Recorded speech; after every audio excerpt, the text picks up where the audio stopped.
Hello, everybody. Welcome to another exciting episode of City States of Klovisa, ; The God War. We have a new person joining us today, so let's go ahead and introduce them. Shadow, my brother from another mother, like 10 years in the past. How's it going? It's going great, John. Happy to be here. Nice.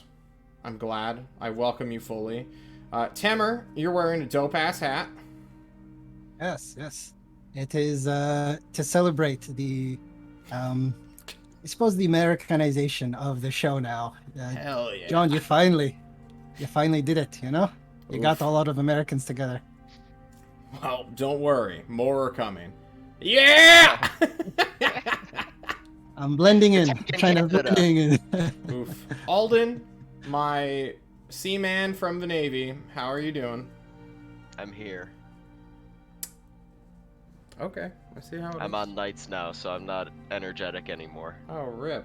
I'm sorry. JC, Alonzo, friend, how are you? Yeah, doing good.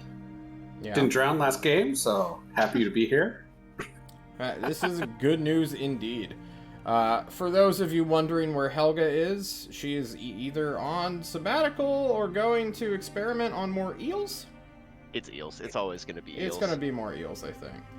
But either way, we wish her luck and hope she doesn't get bit by a moray, because then, you know, I think morays are venomous, right? Something like that. Well, I'm not the eel expert. That's Helga's and Julia's dream, her job, her duty to her Canadian country. So, guys, when last we left off, who wants to do the recap? Normally, I bully the new guy, so hey, Shadow, you want to do the recap? Sorry, John, I wasn't here. Well, you know, That's no excuse. that's no excuse. Not at all. You've read the action reports. Yeah. Hmm. You must have watched the show. I watched most of the show. Tell you what, I'll do the recap next week. Okay, cool. You can sign me up now for next week's recap. JC, Alden, or Temer, please, one of you, do the recap together, separated, I don't care. Got it? Yeah. We set the scene on a drowning goblin, a swimming orc, and a Temer fighting a sea lion on a not moving ship, and a horse wading through water. The horse saves the goblin by levitating him out of the water, and then thunder-stepping them onto the ship while the sea lion jumps off away from the Temer. Temer trying to hit, or Antoine trying to hit it, whiffing and missing, thinking he had done something. Then we, I don't remember. Did Helga get to the boat before Paradigm did? I don't know. It doesn't matter. We all got on the boat. The sea lion wasn't on there anymore. We got like 4 of the 6 or 7 Mokapunians safely on the ship, and then a killer whale emerged from the side. Didn't attack us, it just kind of went in a direction. And we didn't touch it, because why the fuck would we? And then we started slamming buttons on the boat, and managed to get it sailing. And then after we started sailing toward Paradigm, opened as a map, saw some kind of symbol to the south. We decided to go in that direction. There was nothing there. And then Helga hit the red button. And we went, what was it, 40 miles or something like that, further south. And Yeah. then emptied our fucking whatever reserves of something for fuel the ship, assumedly magic. And then went back north up to Thorzor. Went there, got there, took a little bit of a rest. Woke up. Alonzo went to the the airship place. Got us tickets. Antoine paid for them, and then promptly started throwing a fit because we were going to leave a boat behind, and he really didn't want to. So Paradigm activated his magical mace, choking Antoine with it and silencing him, and procedurally dragging him onto the airship after convincing the 2 receptionists that he was just stun mad. And then we went back to Tolst, and the tyrant bitched us out for stealing shit, like idiots, and then gave him the stuff, put the stuff on the table, and then went to sleep. Everybody went to sleep. And that is a good segue for us to jump straight into the game. Guys, you're in the middle of your long rest. It is somewhere between the days of April the 3rd to April the 7th. And we're just going to take this one day at a time. One night at a time. One dream at a time. And we're going to start with you, Antoine. Because I wrote for you first. And that just seems right. Antoine, you're tossing and turning in your bed. We zoom in onto your face. Your eyes wince. And then we enter your thoughts. It's a beautiful, beautiful twilight evening in Mokapuni, Antoine. You're back home before all of this happened, before you left your island, before the island was dying. You can hear and feel the rumbling of a volcano somewhere behind you. But currently, you're sitting on that plateau of the ancients, overlooking your city-state. Your grandmother is next to you. Antoine, as you are looking out, as the sun falls down and down and down, the light becoming brilliant orange and dark blue, and then that weird purple in the mix. What are you thinking about? Suppose be asking her what we normally talk about is the meaning of certain things, history of the island, the ways people do stuff on the island and why they do it. Like, why is old cranky cranky McGee down the street, why is he always angry at this particular time of day, or at this corner or something like that? It's like, oh well, she would tell me he lost his best hunting dog there, or something like this. She would just tell me the history of these people around the island and everything like that.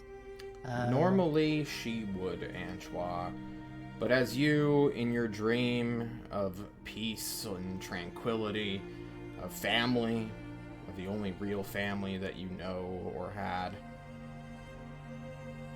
your grandmother remains motionless. She remains still, sitting beside you. I speak louder. Like, good day. You were talking about the sun, I believe. We were talking about that. I speak louder. Does she respond? Look to your left, where she often sits, or you sit beside her.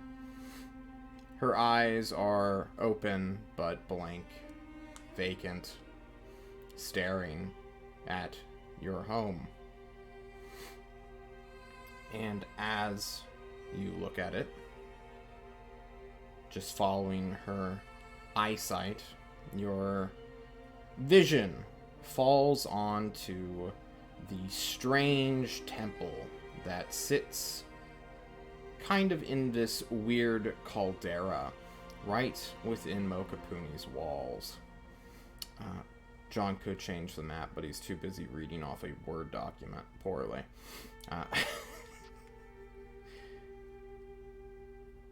As you continue to stare at it, your mind becomes fuzzy and blank, and in that weird dream shifting that comes, you find yourself there at the base of these several hundred steps that lead up to what you know is an altar.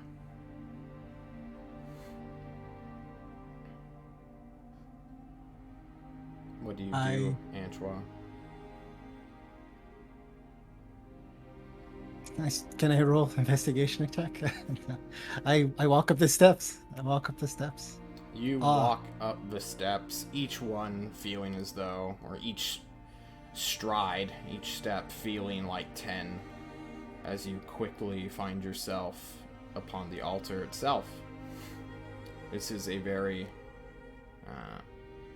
odd little platform you're on. There, the altar, for lack of a better word, is just an empty, gilded bronze brazier that just sits in the center, missing any fuel, missing any coals or incense. No one has come here in several decades. And here you are, looking about a place you have never visited before. But you know that everything on some primal level is as it should be.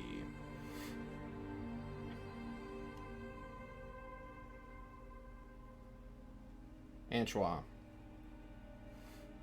as you continue to look upon your surroundings, you eventually turn around to see Mokapuni once more, but from a new direction, a perspective you've never seen, but still eerily accurate. And a small voice, similar to Ade, if not identical to her, to your grandmother's, asks you, or I suppose speaks at you, as I realize the first question is a statement. Look at our people, Antoine. Look upon the people that we love and see how they struggle. Such a lovely people who so freely live their lives. Tell me, do others outside of our beautiful island struggle as we do? Live as freely as we do?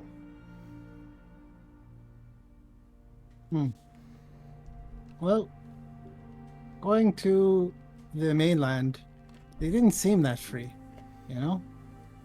They seem to be burdened by a lot of things, whether it's fear of monsters, whether it's studying, running about, whether it's food to eat.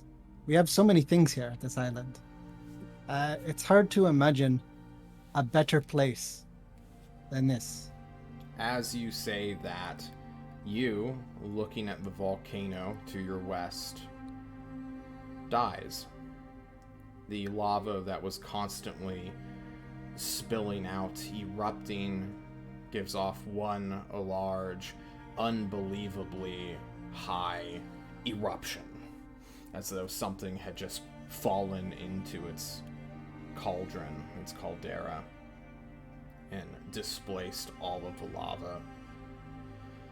You watch as the smoke, ever billowing, a constant reminder that it is alive and active. You feel its rumbling, another reminder that your island is constantly growing. Both visual and visible signs of life of your big, massive volcano stop. And as you look at the sky, clouds begin to form that are dark and gray and stormy.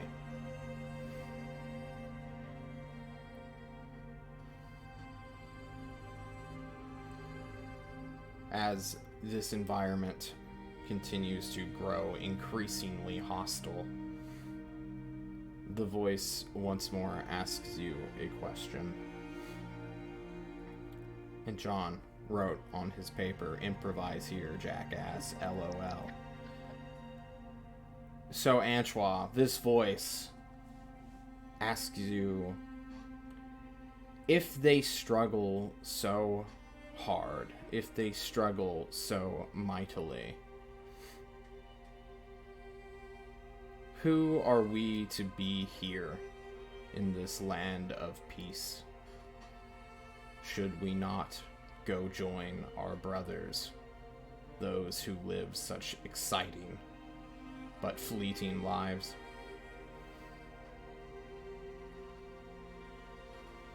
Well, I've been there. I think all of us should experience it. And I think the ones that choose to come back are the lucky ones, the chosen ones, people who can enjoy this place for what it is in comparison to what is outside. I don't think it should be forced to leave or forced to stay. It should be a choice. It makes it so much more meaningful, no matter what the result. As you say the words choice and meaningful, you feel a presence on your left shoulder, as though someone had just touched you. And as you turn around, you shift hard in bed. And you wait for a moment as your vision clears. You are back within Tulst, within your quarters of the Tyrant's Court. Alone. And then eventually you will turn back over and go to sleep.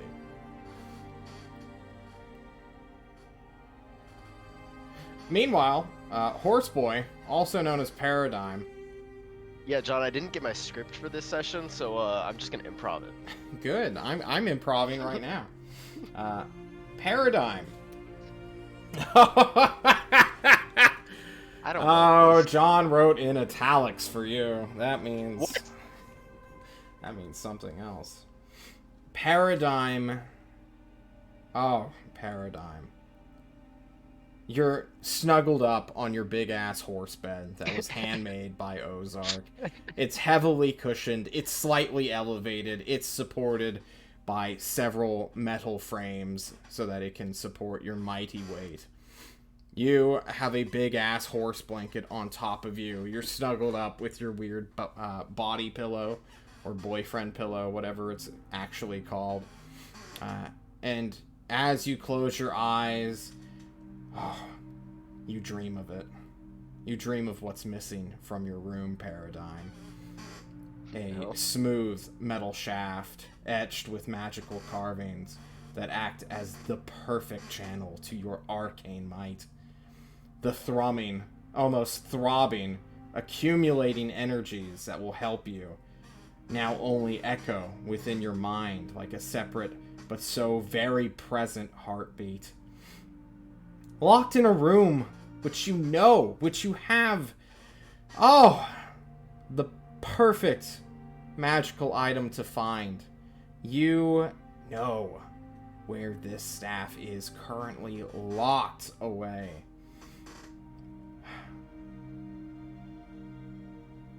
What is Paradigm? What's your inner subconscious telling you here? As About you the dream of the throbbing etched of the staff. +2 staff of power. Yes. Paradigm's made his decision. He gave it up.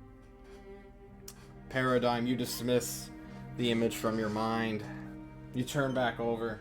You look for your stuffed frog, which reminds you of your sister. What? Which was put inside your room against your knowledge and against your will.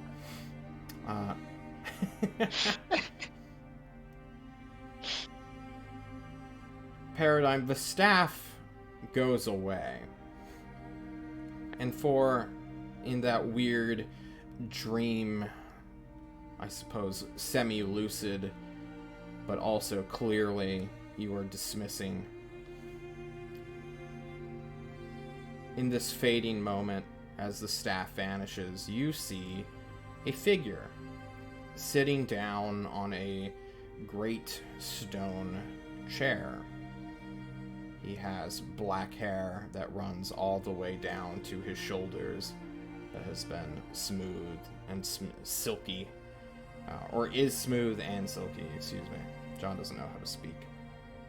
He wears bright red robes, hemmed by this strange black cloth that seems to twist and alter.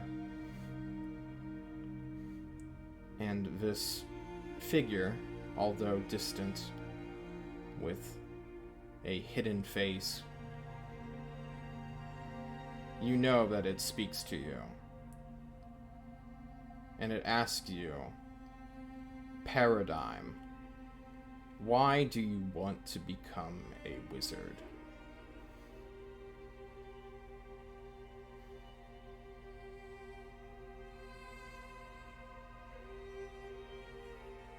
Why do I want to become a wizard?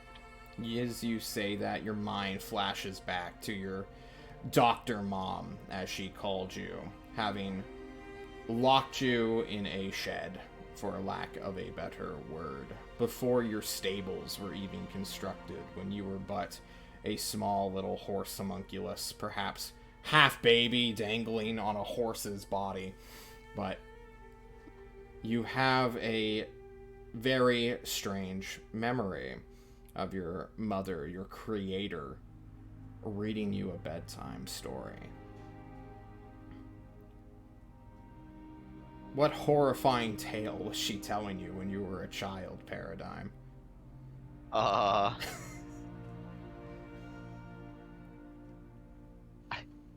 John, I don't know enough about the lore of this time to know what you it would tell be me. about.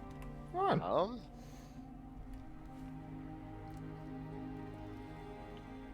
Honestly. Let's see. Thinking of Dr. Mom. The fact that she is actually taking the time to tell me a story probably means that it was important to her. Honestly, she was probably telling me some kind of story about the horrors of the outside world. She reads Not so to much you warnings, Paradigm, these tales of monsters overcoming the most heroic figures of your world. She speaks to you of great evils that wizards and sorcerers and spellcasters once wove to their own power to increase their wealth. She tells you warnings of what it means to be such a thing. And yet she is one. You know it, even in this weird state of elucidation where you are both baby and man. Your creator warning you of all the dangers of the world, despite you knowing now that your destiny in her eyes was to become glue.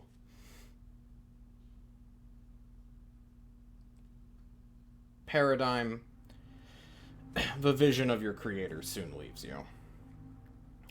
The one that follows is of a very brief encounter with Czarina, who also was going to turn you into glue before you were bought off by Ozark, who wanted to use you as a pawn for his child's war.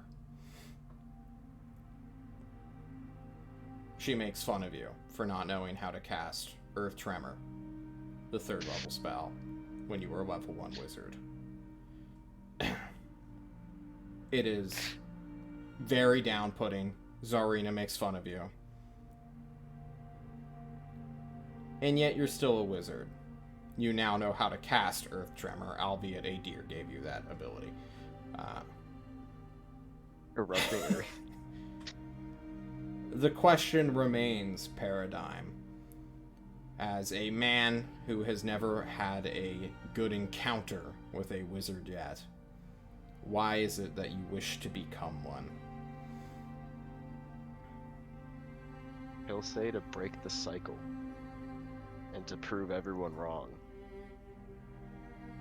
Wizards don't have to be these complete dickbags that just want to kill everyone that's in their way. Nor do they have to be the kind of person that turns their children into glue for personal profit. That one's a little on the nose. Or take in someone who's recently lost their mother just to experiment on the thing that killed her. Whether it was a good mother or not. paradigm as you make these inner beliefs about yourself known to this semi-existent character, this weird stranger in your mindscape, you feel a weight lift off your shoulders that you did not realize was weighing down upon you.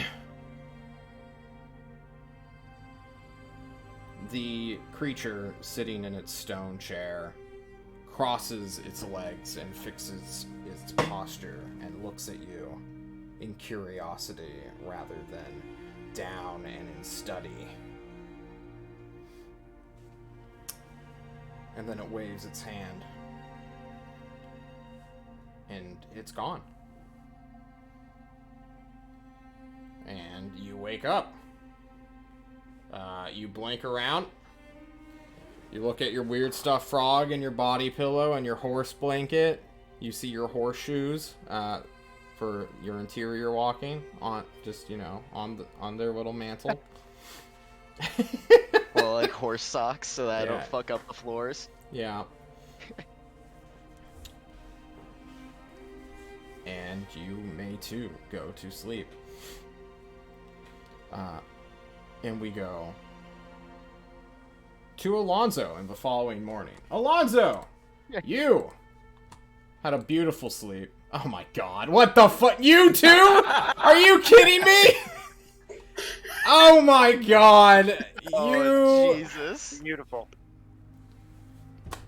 Alonzo, get out of here, you freaking VTuber. I did not expect that. Alonzo. Always save the best surprises for when it's live. You don't have the lance anymore. You dropped it on the fucking ship. Sure. Well, I'm not going to remake my graphic. Hang on, I'm trying to get my new audio to go. Alonzo, you are walking to a building being directed by Shade. After you made the, request to go return the armor that you stole personally. But Tyrant was against it. He was like, yo, I mean, you won't die, but it could be weird, and I don't want to, call the police if they try to do, this weird hostage situation. But someone, probably Ozark, would just shouted, fuck it, just let him go. Get him out of here. Just get it out. Go. Ozark's such a sweetheart. He must do it because he loves me.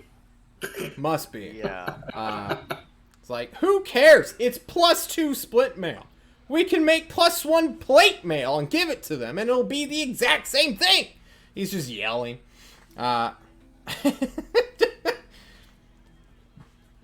And you are just walking down the road, heading to a nondescript building that has no clear identifiers, but is like a 3-story office-looking thing. And this shadow in the corner of your periphery tells you, all right, man, that's it. Just say, someone help me, and, we'll send, someone to go help you if you need help. I should be all right. Thank you for guiding me here. No problem. Have a good one. And then, with a snap, he's gone. Okay. I assume I'm not wearing the split mail at this point? You have it in either a bag or some sort of, big chunky case, which would hide it from the average, looker. I just thought it would be poor form to show up with stolen armor wearing it. I'm going to go up to the door or gate. Mm-hmm. And you see a small buzzer. You have to jump to hit it due to your lowly stature.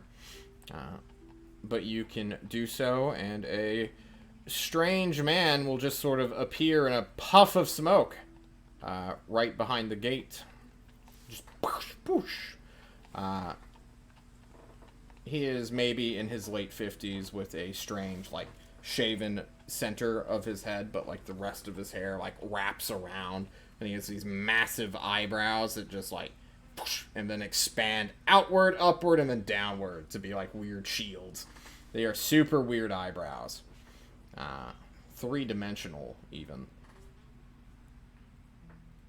He looks That's at impressive. you through his eyebrows that begin to, like, part to show his eyes through some, like, weird magic, and now he's got, like, an M-shaped eyebrow thing going on that's reminiscent of a helmet, almost, or, like, a visor, and he's just like, yes, so the thief has returned.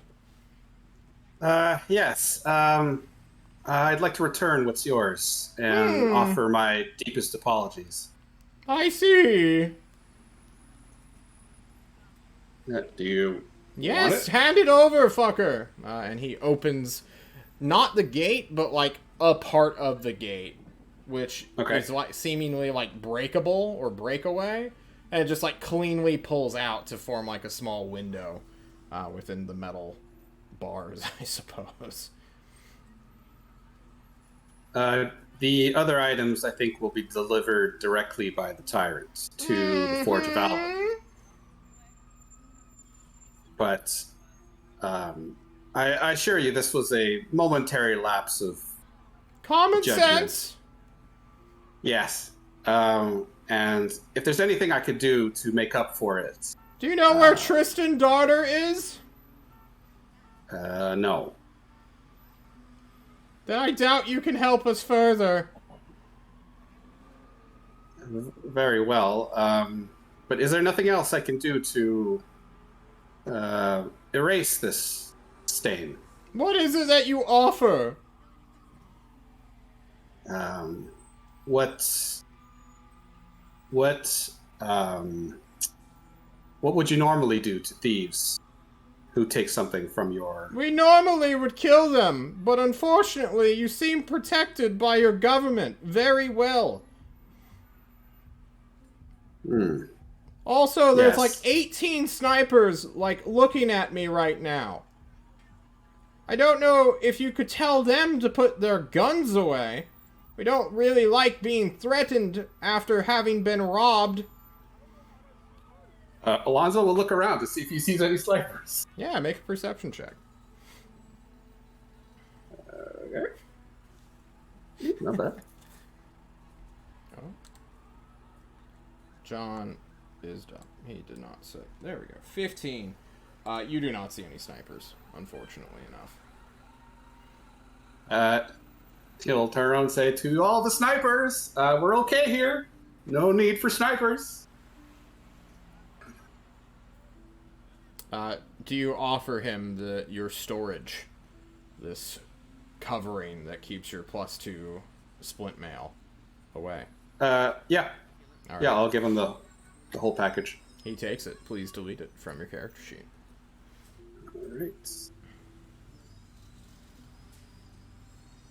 Alright. Bye-bye, Splint Mail. Goodbye. Bye-bye.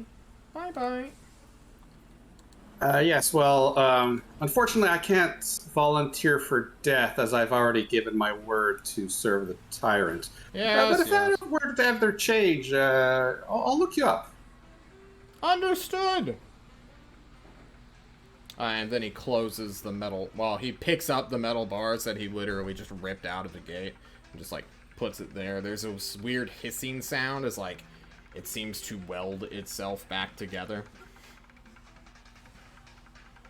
Alright, have a good day, and, maybe put the guy behind the invisible wall a little beefier next time. Sorry. Goodbye! And in a... Well, he literally just pulls out, like, a small triangle shape and just throws it on the ground in the rapid motion. A cloud of smoke just puffs up, but this one isn't nearly as impressive, and you just, like, can turn around and watch him slowly sinking into the ground through, like, a trap door. I'll pretend I didn't see him. Okay, cool. Either way, he returns to his subterranean lair with your +2 splint mail. Your rightfully earned splint mail, apparently. I rightfully earned? No, According to it Angela. wasn't. According to Angela. Oh, Hey man, we defeated. and Paradigm, I think. Alonso, No, is there I just stole anything it. you want to do in town before you head back to the Tyrant's Court so we can introduce a new character? No, I don't really have anybody here, so I think I'll just head back. Understood. We're gonna say it's the 4th now. Okay. Just Check for on my Helga's calendar's dog. sake.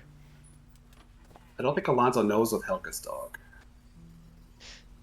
We were all in the court when the tyrant applauded her for stealing a dog from that woman. Sure. You, Alonso, go back to the Tyrant's Court. John will turn off this music, and we'll go to a new one. In the Tyrant's Court, you get to the very top, into the garden area, start heading up these steps to where the Tyrant normally is having a conversation with several dozen people who are queuing up. But for whatever reason, he's not there right now, and Ozark is currently poorly dressed one of his simulacrums up like Tyrant to act in his stead. It's still an old man with crazy hair, but instead of like the like awesome silk robes that are clearly enchanted, it's now just like a very poor suit, like a terrible looking one. Not like rags, but just like not even a gold suit, like something you'd put a dead body in, basically. Just like it's full, you know, it's not like a funeral one where it's just a top half. But for whatever reason, the Tyrant's not there, and it seems to be that everyone who is having a conversation with him does not notice this irregularity. As you get there, Alonso, one of the hunters within his harem, as it were, quickly pulls you aside, and it's like, hey, you're Alonso, right? Yes, that's right. All right, cool. What can I do for you? We need to go have a talk with our boy Ty. Follow me. Of course. You follow this man through, well, I guess a young guy, through the Tyrant's Court, taking back halls and going up. Hang on, I got a bandit bot. Do you want to be famous? I want to be famous, guys, but not this way. Damn Until it, you I get needed the link for my Twitch channel. until you arrive at the famed snack room, where the Tyrant has his 3 desks where he normally bitches people out, as well as provides free snacks in exchange for seemingly nothing. There, Paradigm and Anchois are already dressed and have been summoned, their morning routines interrupted, not having even a chance to talk amongst themselves, as you were quickly brought into a room. Alonso, Paradigm, and Anchois, now reunited at mostly the exact same time. Do either of you 3 say anything? For the first time, you're seeing Alonso in just his red and white striped under armor. Those underwear. No, it's like... I mean, it's not pajamas. It's what you would wear under your armor. He's wearing a onesie, yeah. Yeah. Paradigm just looks over and then looks back to where the tyrant would be. Antoine, do you say anything to your wizardy friend? Had the craziest dream. Dreamt of my grandma. I had a wild one too. Some guy on a chair. Hey man. I'm not judging. Oh, I couldn't get a lick of sleep, but my conscience is a little lighter now. I think tonight we'll sleep well. As you say that, and you guys sort of trail off into silence, Helga is brought in, because even though Julia is not here, Helga is part of your team. And it looks like she slept at her house last night to keep up appearances that she's in medical school and not working as a government secret agent. I always forget we're the secret agents of the She fucking also groups. wanted to visit her new dog, which she hasn't had a great time, you know, interacting with yet.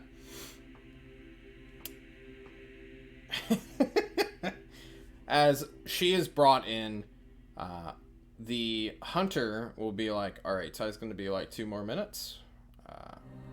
But don't, for the love of God, just don't be who you guys normally are. And then he like taps I'm a box. everyone. I'm a box. I'm a box. Perfect. And he turns around and leaves. Who the fuck was that guy? He doesn't know you fuckers. Like, what? Oh my god. Is anyone insulted by such a statement? Not Alonzo. He's not. He has not been acting like he should have in the last little bit. That guy doesn't have a name. I don't care. He probably has a name, but we don't remember it because we never remember his name. He's just a null stat block to me.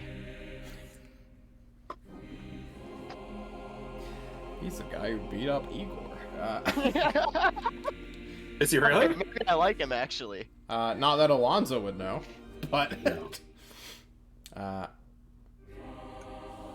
Paradigm, Anchois, and Alonzo, you guys, sitting or standing, will soon see the doors on the other side open, and coming through a nondescript hallway that a foreigner has been traveling through with a foreign city-state leader comes... Shadow, describe your character. You're muted. Uh-oh. Uh-oh. Did your headset die? Oh, no!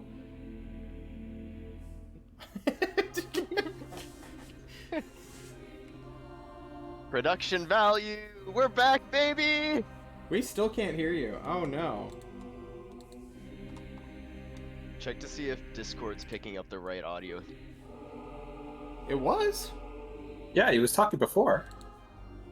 Whenever I actually mute myself in Discord, it switches my mic to my laptop. Oh, what the hell? He's muted before, though. Well, Shadow figures out what's going on here. Because he's not server muted or anything. So, deers, right? Weird. You only Yeah. see half of them? They teleport you 2 continents over? Can you hear me? Yeah. Yes. Okay. I had to ditch the headset, but you can hear me now. Hopefully I don't get too much feedback talking through my webcam. It should be fine. All right. Can you please introduce your character for us, Shadow? Absolutely. You see walking in front of you a large man with orcish features. He has pale red eyes. He is very big and thick. 6'3", something 280 pounds, covered head to toe in armor, and he is moving slowly, kind of shuffling a little bit. Looks like his knees are a little bit off. He's a little bit older, a little bit wiser, and a little bit worn. And he shuffles up along with this state official and stands there at the ready, silent with his eyes just kind of scanning the crowd, taking in what he sees. Standing beside this new figure is ya boy. It's the tyrant himself. This 19-20-something-year-old, currently wearing a most of a nice suit. He has ditched the blazer, kept the tie. Behind him, with her eyes directly on Thatch and his armored and armed body, is, of course, his bodyguard.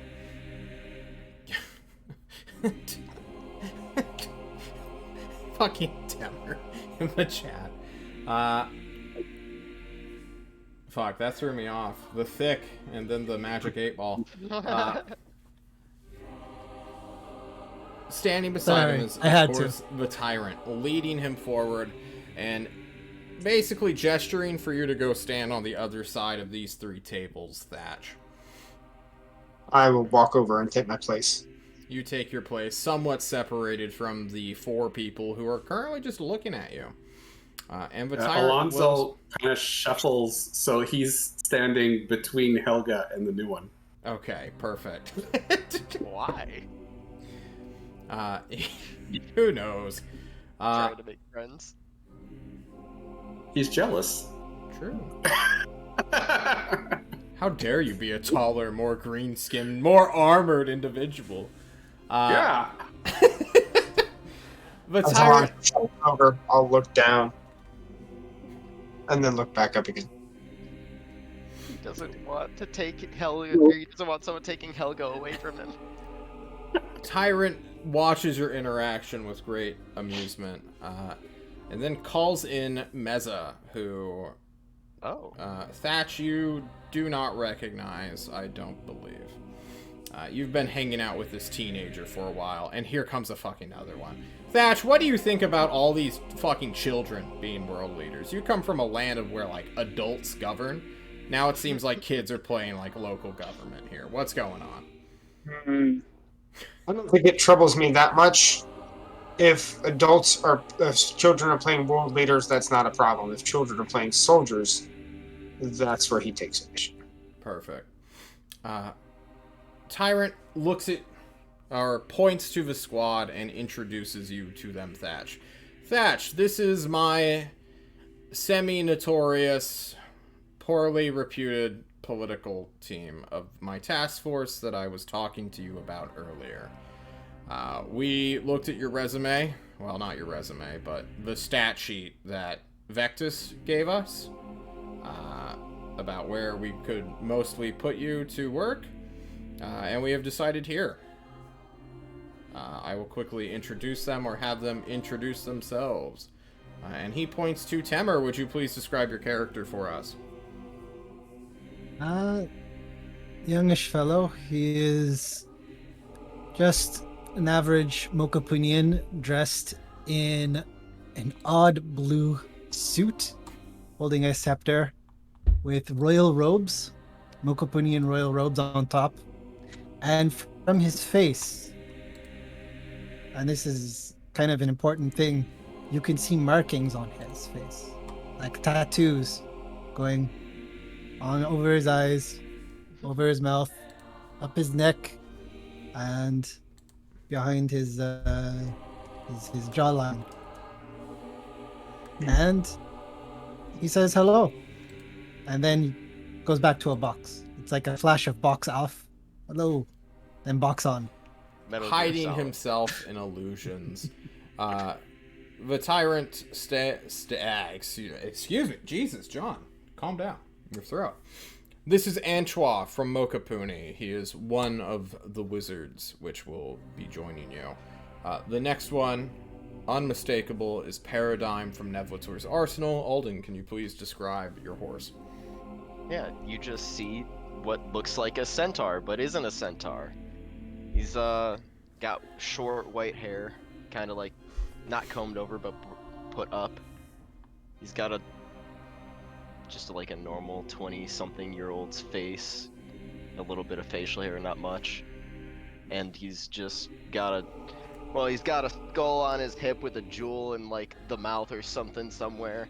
Don't have the sword anymore. There's a flail on his hip. Spellbook on his side.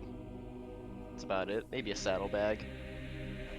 He's wearing clothes for once right now. Get a saddle. He's got his like basic. No, I'm not wearing the fucking saddle. I didn't have time to put it on, thanks. And he's just got like black wizard robes with like purple embroidery around on it. This is Paradigm. Tyrant says you get to see him. He points to Helga, who is a half-orcish woman.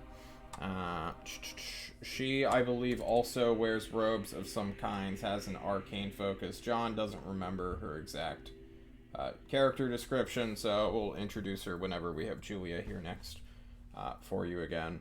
But she is a warlock. She's scary. It looks like she's going to hellish rebuke you at a moment's notice. Next up, talking about it. This is Helga, our doctor. Well, not really.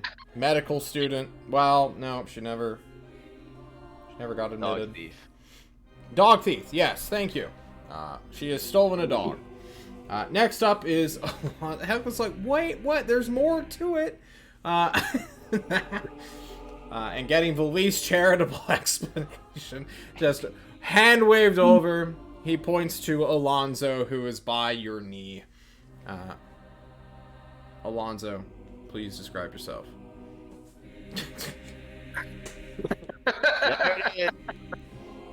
Look at it.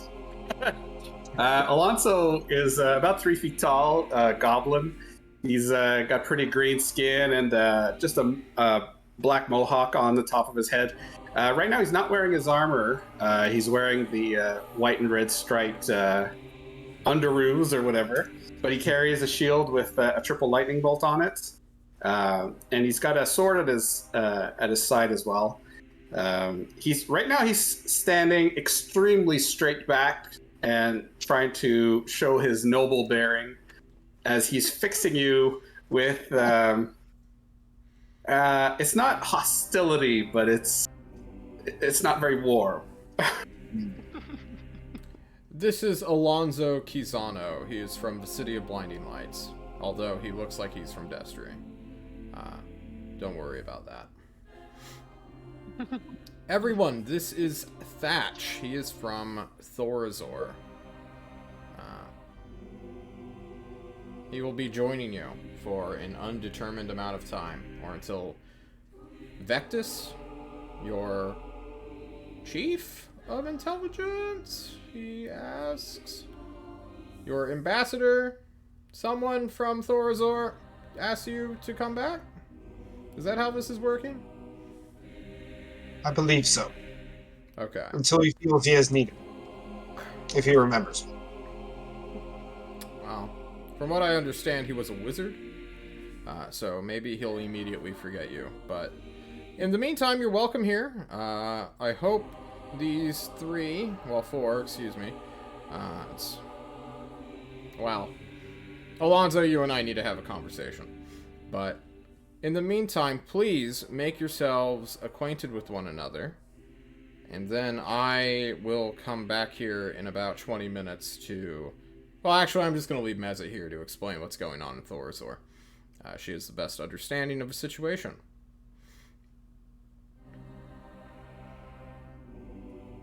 Welcome to the team, Thatch. Welcome to the team. It's Here an honor from to behind the box. think. He's A just a little- pleasure, I'm sure. Kind of says through clenched teeth. I'm just gonna look. I'm sorry you're here. Why? I hear that there's great opportunity to serve the greater good here in Toast. Oh no, I'm sorry you had to get stuck with us. I've been stuck with many in my day. You lot look okay. The tyrant leaves, tries not to laugh, and absconds from the room, leaving just Meza in this room with you guys. Just Meza is she looks rather tired from the last time the Paradigm and Antoine had seen her, because there's no one else who recognizes her in this room. So how was killing children? She lets out a sigh. Meza is wearing her military fatigues rather than dressing up like the princess she actually is. She literally just goes to Tyrant's chair and sits in it with how tired she has become. Over the course of these 2 months, she has been in combat, more or less skirmishing with Fresnot's forces. Killing children has never been more exhausting. Did Tristan say he'd help you and then he couldn't? Out of curiosity? No, not Because I know for- he can't. Not for this I know encounter. he tried, but he failed. He did try and fail, yes. I was alerted to the potential threat he may now be to what we're trying to accomplish here. He's no threat. He can't even kill a kid.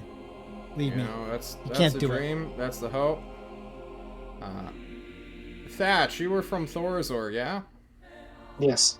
I am just Meza. I am from the Hyperion Empire across the waves to the west. Pleasure. I'm sure. I'm so sorry you have to be with these people. But, you know, perhaps having a local will help us. And she's going to bring you to the world map, as John does the same. She directs you to the tables before you. The tyrant's gone. Get out of here, Agnes Day. It's time to plot. It's time to plan. It is time to discuss what you guys will be doing in the far future. Because we're still in our downtime week. Alright. Who knows what Thorazor is? What Thorazor is? Yeah. Who knows what it is? It's based. Oh. She looks to Thatch, specifically. Thorazor is a noble city.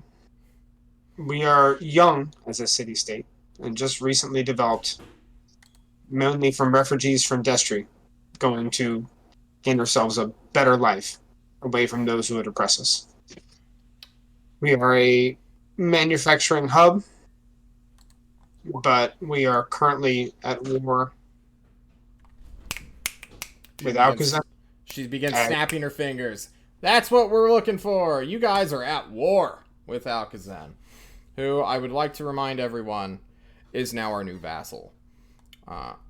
So, Thatch here has no political power, but he is a, I suppose, token, a show of willingness to end hostilities in a way. So you guys will be taking extremely good care of our boy Thatch here. And if he fucking dies, so will all of you. I'm going to kill you personally if he dies. Because I would really, really like Thorazor not to be a potential enemy. It will be done. Cool. That being said, we're going to send you into some dangerous places. She just starts laughing. Oh, no. She sighs and holds her eyes for a moment. So, Destry is deteriorating quite a bit.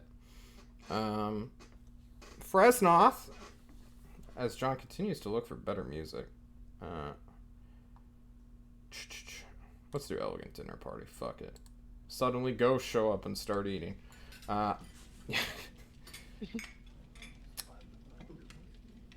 Fresnoth has been re-engaged in hostilities with us, going a bit harder than just skirmishing. You know, we spread out and... Well, John will take you to the Destry map. How about that? Where are you, Destry map? That's Mokapuni map. Destry region. Okay. She points you to over. Yeah. So, we took over Destry, the city. It was great for like 2 or 3 weeks. And then Fresnoth decided to begin a morale-shattering plot. Because, you know, her air fleet can't do anything because we have... we hired one of her own mercenaries to fuck with her. Which, you know, thank the Discovery team for that one. But, you know, that it took away one of her avenues to get back at us. So now, she is forcing us to be humanitarians. Which isn't something that we exactly would like to be forced to do. As she is eradicating most of her own populace. Yeah. Wait So... a minute. I'm sorry? What a bitch. Yeah, she is. So our quest is to go kill this Fresnoth. You are not assassins, and she is far too protected. If anything, I would be part of a team to do that. Or, you know. So, that's bad enough. And, you know, we're doing our thing, trying to help them, and it's becoming a big show that is taking away our attention from the south, where the Duke and Duchess Aldrich currently are plotting something.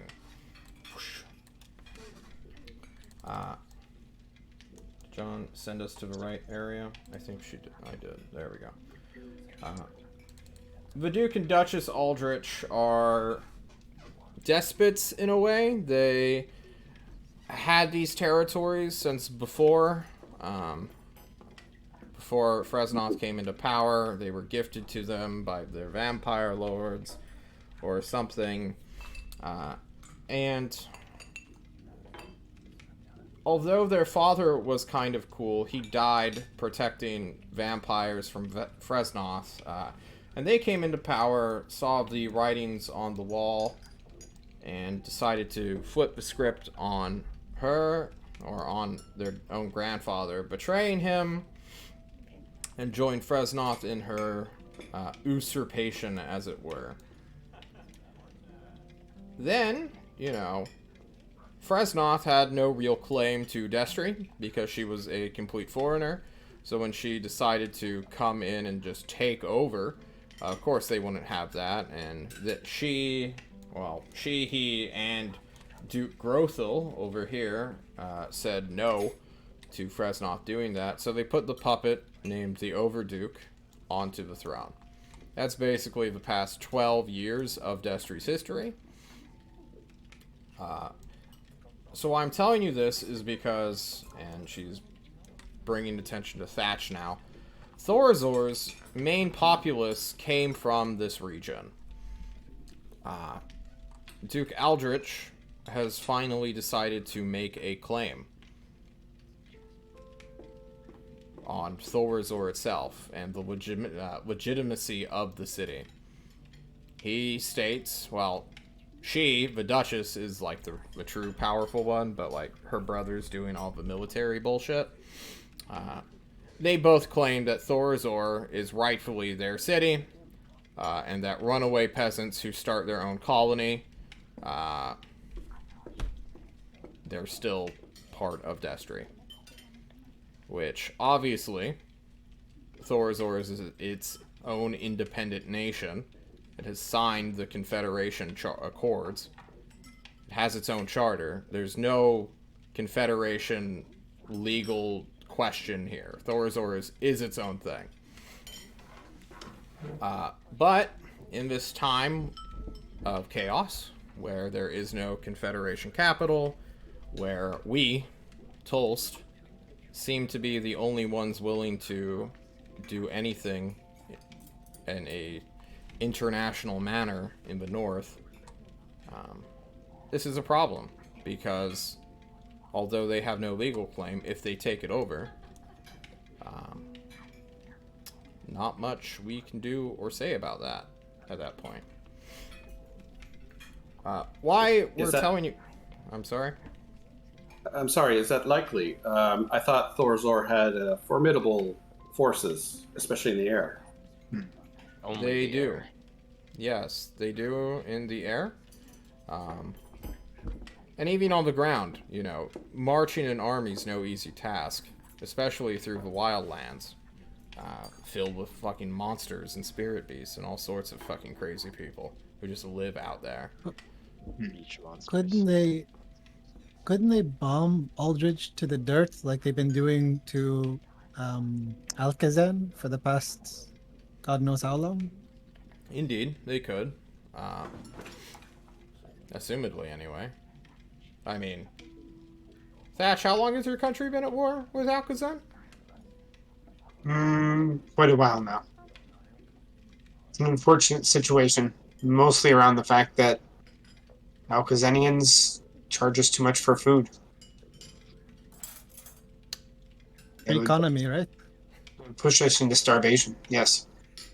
Oh well, that is unfortunate. Starvation.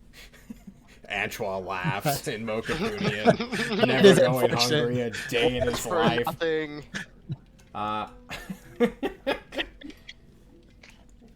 Anyway, I would like us to end this conflict with Alkazan and Thorazor, so that we can focus on that.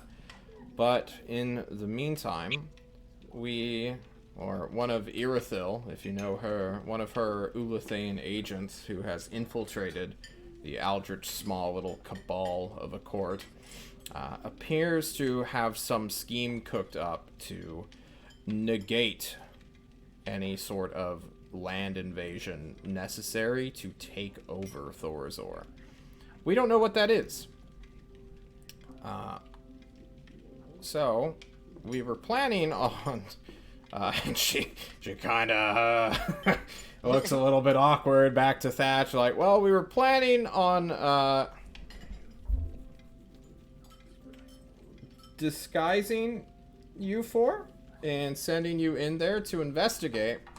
But then you did some crazy shit, such as piss off an international organization that put a fat wall on your head.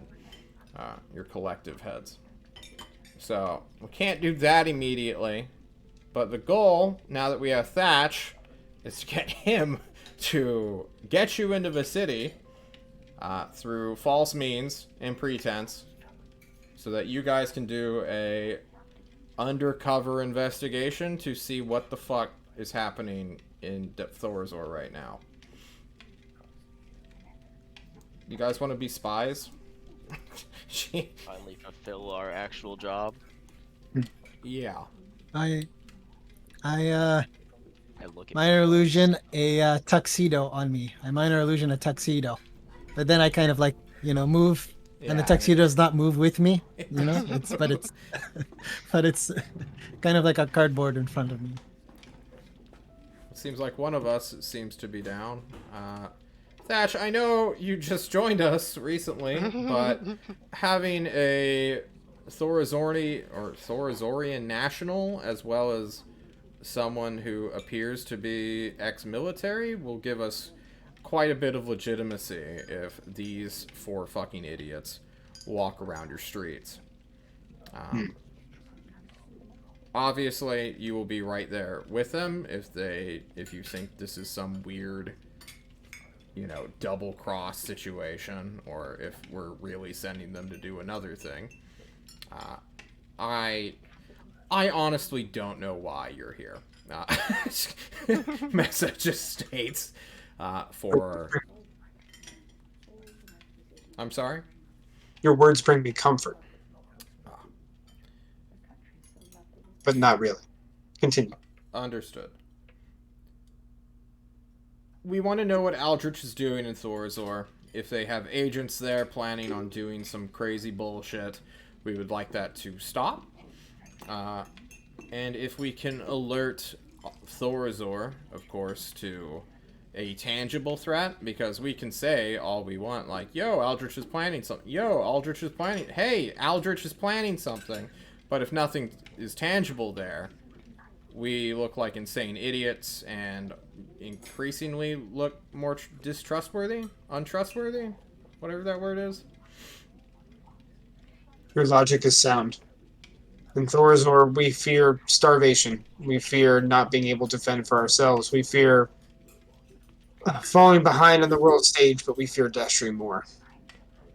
If Destry is put forth as a real threat, it will open eyes. If a threat of an invasion is coming, it will open eyes. And perhaps get them to rethink their current situations about it. She nods.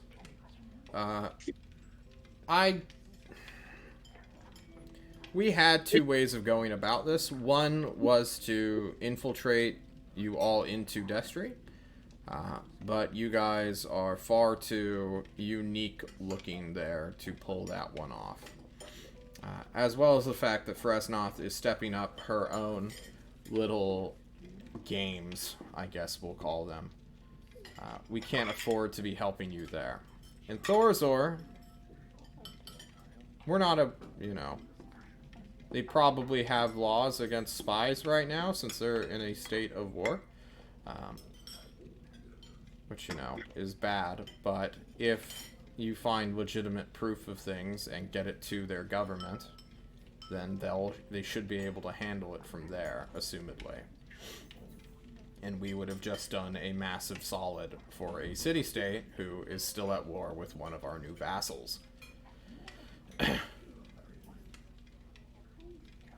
What is your plan to infiltrate them into Thorazor without making us look suspicious? Well, Paradigm's the real... She just starts laughing. How many centaurs are there in Thorazor, Thatch? She asks you. Looks at flanks. Quick question. Paradigm, do you have alter self? Nope. Could you put some bit of effort to learn that before we leave? This might be helpful. Out of Might be character, a good thing. are there centaurs in Thorazor? No. God. No. Centaurs I'm are one of exceptionally two. rare creatures. And I'm not even actually a centaur. He's a homunculus that looks like one.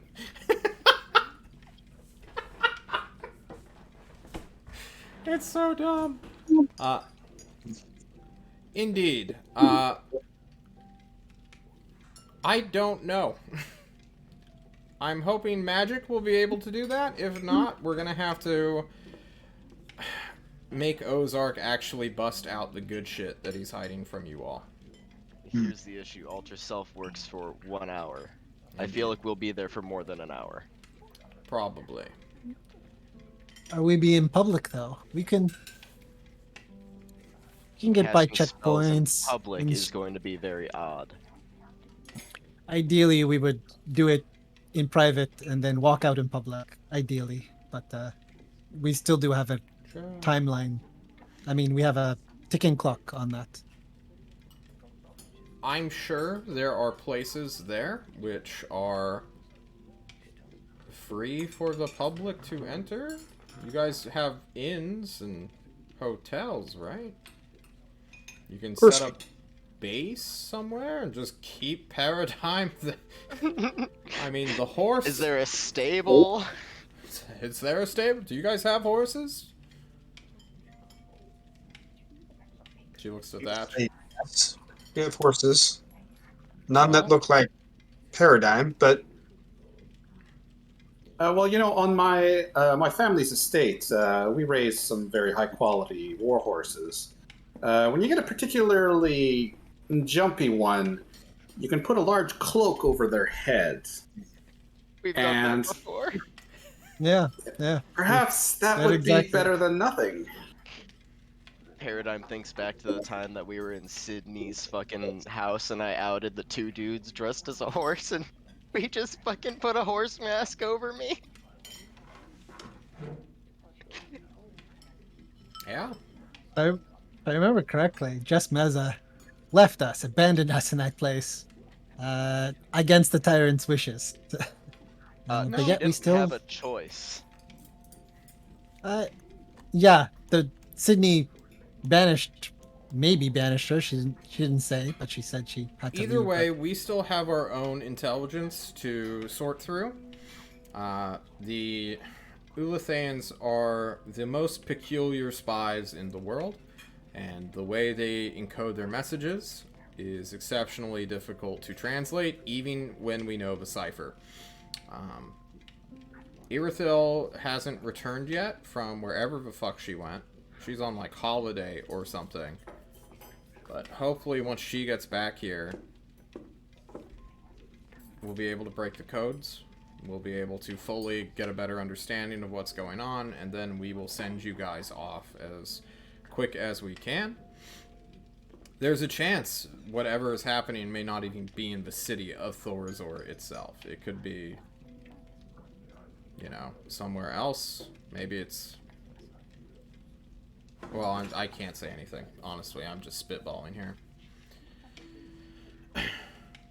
Something's going down, and we want to intercept it, stop it, and then give all of the credit to Thorazor in stopping that. And this is after we finish our current assignment, yes? Yes. No. Wait. What? What assignment are He's you guys talking on? about No. the... Yeah, he's talking Coraline. about Coraline. Coraline. The one Yeah. in the pickling chamber. Who's Coraline? You've missed The a young lot, woman. Ezra. She's been asleep for some time. We need to save her soul. Oh, guys, I got back like 2 days ago. I'm sorry, I haven't caught up Yeah, on one your of shenanigans. our new ones got indentured to a god. They attacked Tyrant. They had to pickle her. We were looking for something to sever her bond. Yeah, it's a whole thing. Huh. Cool. I'm gonna go to bed. I will see you guys in a little while. And Mesa gets up and leaves immediately, not wanting to engage with anything you just said at all. That's a big old can of worms she's not ready to talk about yet. So I mellowed it down to she's a pickle. She got turned into a pickle, Rick. Rick. Leaving you 5 to talk amongst yourselves. It does seem a worthy cause to try to stop the war between Alkazan and Thorzar. Thatch, is it? Yes. How willing are the Thorazorians? Thorazarians? Thorazans? Thorazans? How willing are the Thorazans? Like, how eager are they to stop this conflict? The leadership will push this conflict into the point where they come out looking as if they have a victory. But the common everyday citizen would love to stop it. The problem is, well, kind of sits back for a little bit. The problem is that either the war with Alkazan is successful, and we control our own source of food, or we find our source of food somewhere else. But either way, the economy of Thorazor is slowly grinding to a halt. Have you had a meeting with the Tyrant about this to discuss what he will do about that with his new influence over them? It's above I your pay think grade. that is something that Thorazorian leadership might be interested in after we resolve our issue. The problem of just stopping the war with Alkazan is it will cause them to lose face. They have to have something. You have to understand that our nation is born of refugees. We were under the thumb of Dustry. We moved there. We created our own city. We created our own industry. We have a lot of pride. Sometimes too much pride, one might say. And without a way to come out of this looking as if they are successful and winning and saving face among their own populace, they probably will not accept the outcome. Pride means nothing if everyone's dying of starvation. In this case, white pony horseman, I agree with you. White-haired pony man, I don't know. Horseman! And cocks his head, looks down at you because he's 7 feet tall, and just doesn't say anything to that. He's trying to be better. Please, Sir Thatch, he prefers Paradigm and not Steed. What? Did you say Steve? And not Steed. Oh. As you That say, he kind of whispers to Thatch. But I'm familiar with these sorts of squabbles between the higher ups. I saw it many times in the court of the City of the Blinding Lights. But what's the smallest gesture these nobles would require to just announce their victory?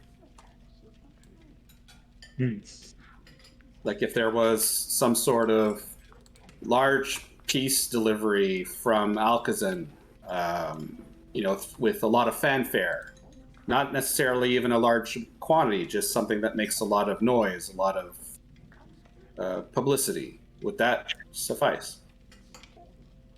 I think anything where Alkazan concedes something they have to Thorazor, such as lowers the price of the food that they send in, or agrees that they have been stingy in their pricing and therefore gives a sign, right? A gift. That might work. Also, as Just Meza said, a bigger threat might cause them to turn their heads in another direction. Do you know? Vassals of Tolls, then that solves all our problems. Do you know for a fact that Thorazor has been charged a higher price than a similarly positioned other city-state? Yes. They have. Yes, you do. Everybody Okay. knows. And obviously, Okay, so to there's Alonzo, an who- asshole tax to the Thorazors. Is what I'm Yeah. asking. There is a You bomb us, and maybe you pay higher food. I Well- don't understand how that works. you guys are missing a lot of things that none of your characters would actually know. If you want to get like a quick summary of events, you can, go talk to, just chase after Meza real quick. Oh well, I was Yeah, asking we- that to Thatch. Oh, like, okay. Because Alonzo doesn't know. Uh, He was just wondering if Thatch knew. then- I think it remind me out of character. I think the bombing of Alcazan started because of the increase in prices on food. Yeah. It was the situation that was there beforehand. Yeah.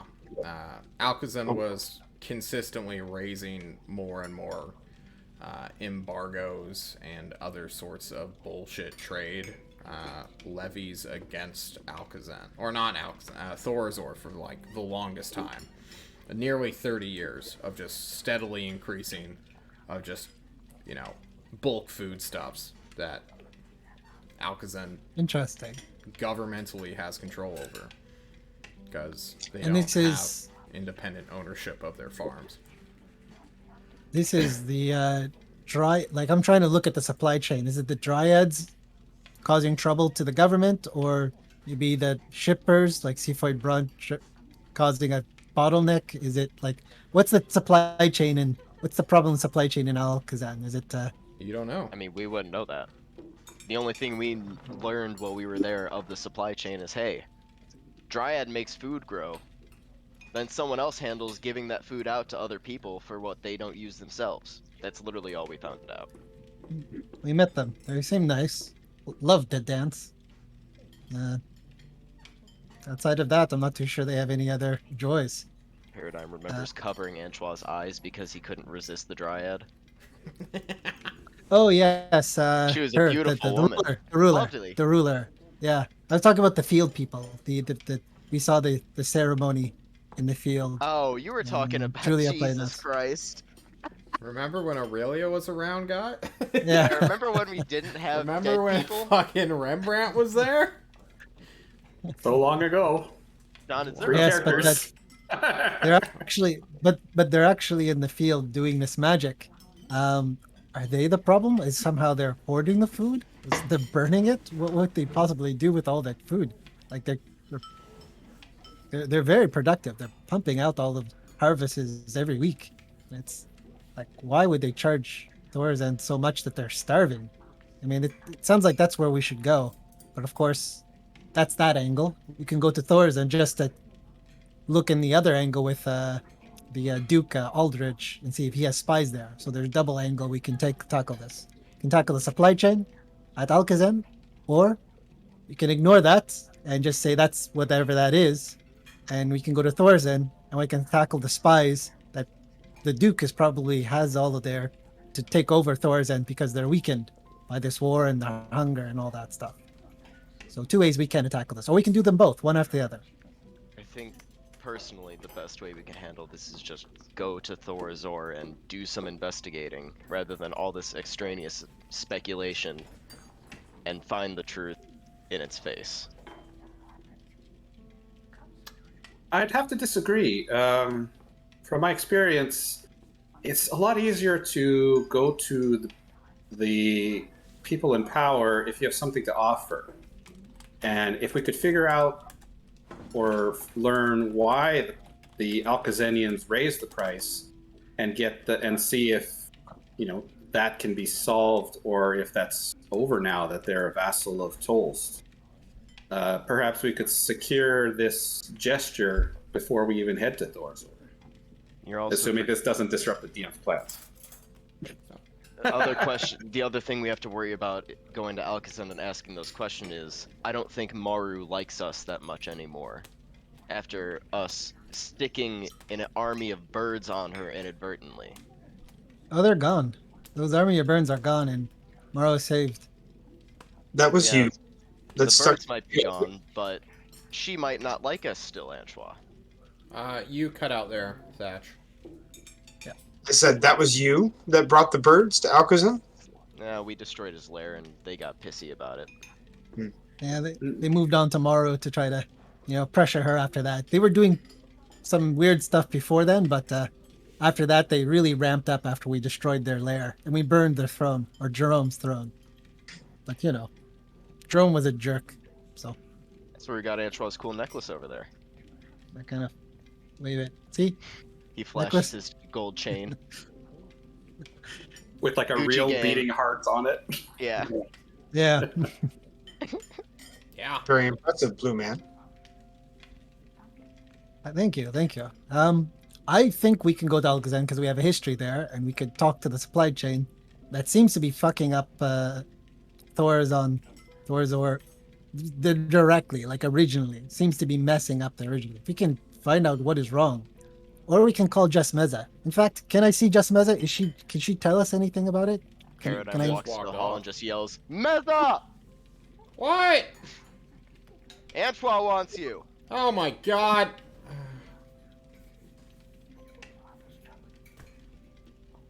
Hello. Meza comes back into the room. Well, she ducks her head in. What? Why is Alkazan charging Thorazor so crazy money? Like, what's wrong with the supply chain over there? What's this? I don't know. How am I? All right. You think I thought just? you knew. I don't have time to pick up economics courses of modern day city-state policy. Antoine. You didn't have time to show us around the city either. She you know? slams the That's all I'm door. saying. It doesn't even lock. It just slams back open. You I hear her will- walking down the hall. You guys to your feet and stick your head out the door and say, Miza, one moment. Oh my god. Yes. I apologize for inconveniencing you. I'm so Where sorry. might this group go to find that information? You think tomorrow would go? Assumedly, I would think Ozark would be a good bet. Ozark, probably. He is just a wealth of words. Paradigm laughs. Then we will go bother Ozark. Please enjoy your rest. Thank you so much, my new favorite words. member of the political team. And she walks away and disappears. Now fully gone, casting invisibility on herself so that she won't be spotted. Has to spell magic. No. Rude. Seeing how Thatch handled that, Alonso gives kind of a grudging nod to him. That will nod back. So, meta question: do you guys want to go to Alcazan at one point? Is this during your long rest or after it? If so, if I mean, Ozark we could doesn't just have go anything. during. Well, I think the wizards especially want their long rest. Yeah, exactly. That's what I do want to learn. I do want to try to learn one thing, and you should make an effort to learn Alter Self. Of course, you don't have to, but it might be helpful. Alright, so Antoine, I had Alter Self, and then it's one of the spells I nixed because I needed more space for spells because John said we knew too many. You guys had a lot of waste going on. I'm gonna be honest, I'm not gonna waste a prepared spell on a 1-hour altercation of myself. Just I get understand, invisibility. but you- Same hour, way better. Yeah. Yeah, Especially that when sounds great. That Alter sounds Self perfect. doesn't change your body, it just changes what people see. I'd still have the horse No. flanks, and it'd be very awkward to I see a think you person can- trying to It go would. upstairs. It actually as does a regular change you. person Changes as a your- horse. It changes you. It changes you. You You're can thinking breathe of even. disguise Hold on. self. You just need to keep as many limbs Oh, as you okay. have. But That's the but problem. invisibility is so Yeah, much that'd better. Be an issue. Invisibility I is have better. 6 limbs. Actually 7 if you count the tail. You could alter yourself into a real horse and Alonso could ride. Well, I'd have to have 2 more legs because I'd have arms. Just make a horse with tiny little arms like this, and then we'll put a scarf around the arms. I think it'll be better if I just stay horseman, if I'm being honest. Can we find an Ozark simulacrum now? You find you guys leave the room, go down the hall. You see Tyrant has now, like, kicked off the simulacrum from his room. So now Ozark, dressed as Tyrant, shows up. He's like, oh, hey, guys. How's it going? I've got a new voice. Let me go back to my old... Hey. What's up? Why? Do you know anything about Alkazan and why they're charging so much money? To Thorazor in To particular. Thorazor in particular, yeah. Yeah. Oh! Oh, man. That's like 40-year-old news, brother. Well, you see, once, like... Well, Antoine, you'd never understand this, I guess, because, you know, Mokapuni's just bereft of all political threats whatsoever. But, here, let me pull out my world map for you real quick.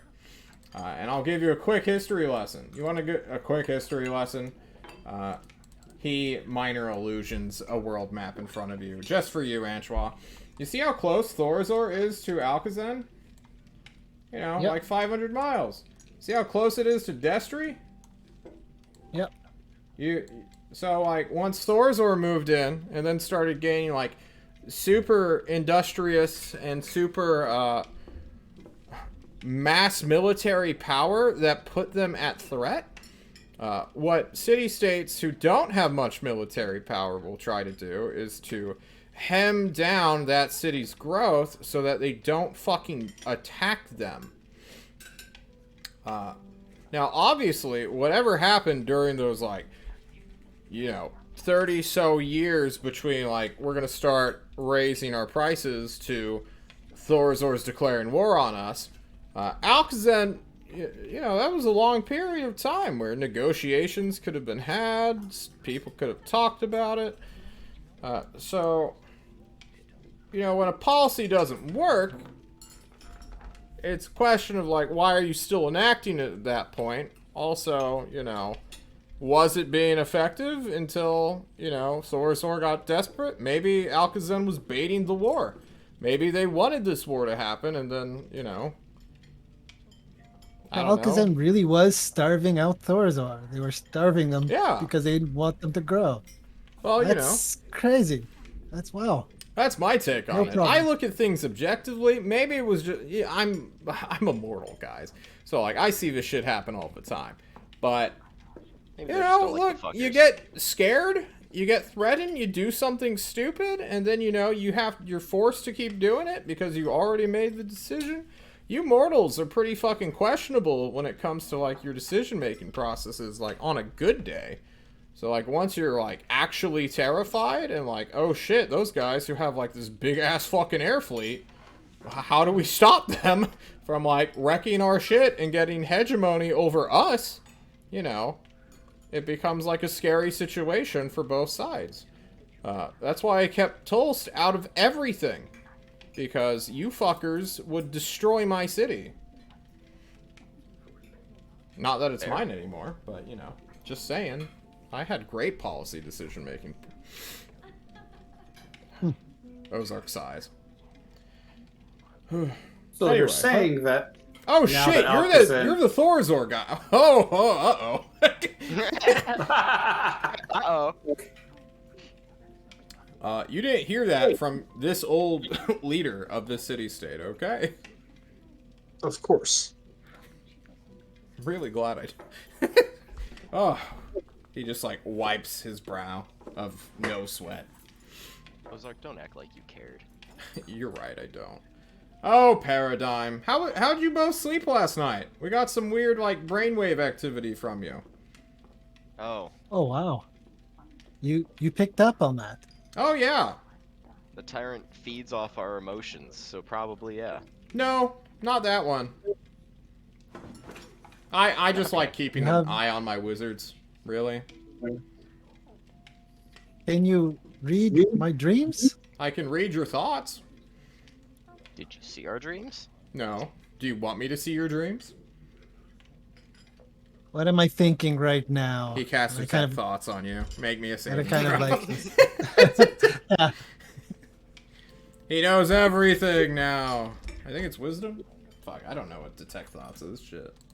He can see his surface thoughts without a save, But if he Yeah, wants to without probe a save deeper, it's the wisdom save, I think. Yep. And if Antoine makes it, then the spell ends. Otherwise, he gets like something more. Yeah, give me It's a not wisdom really save. clear.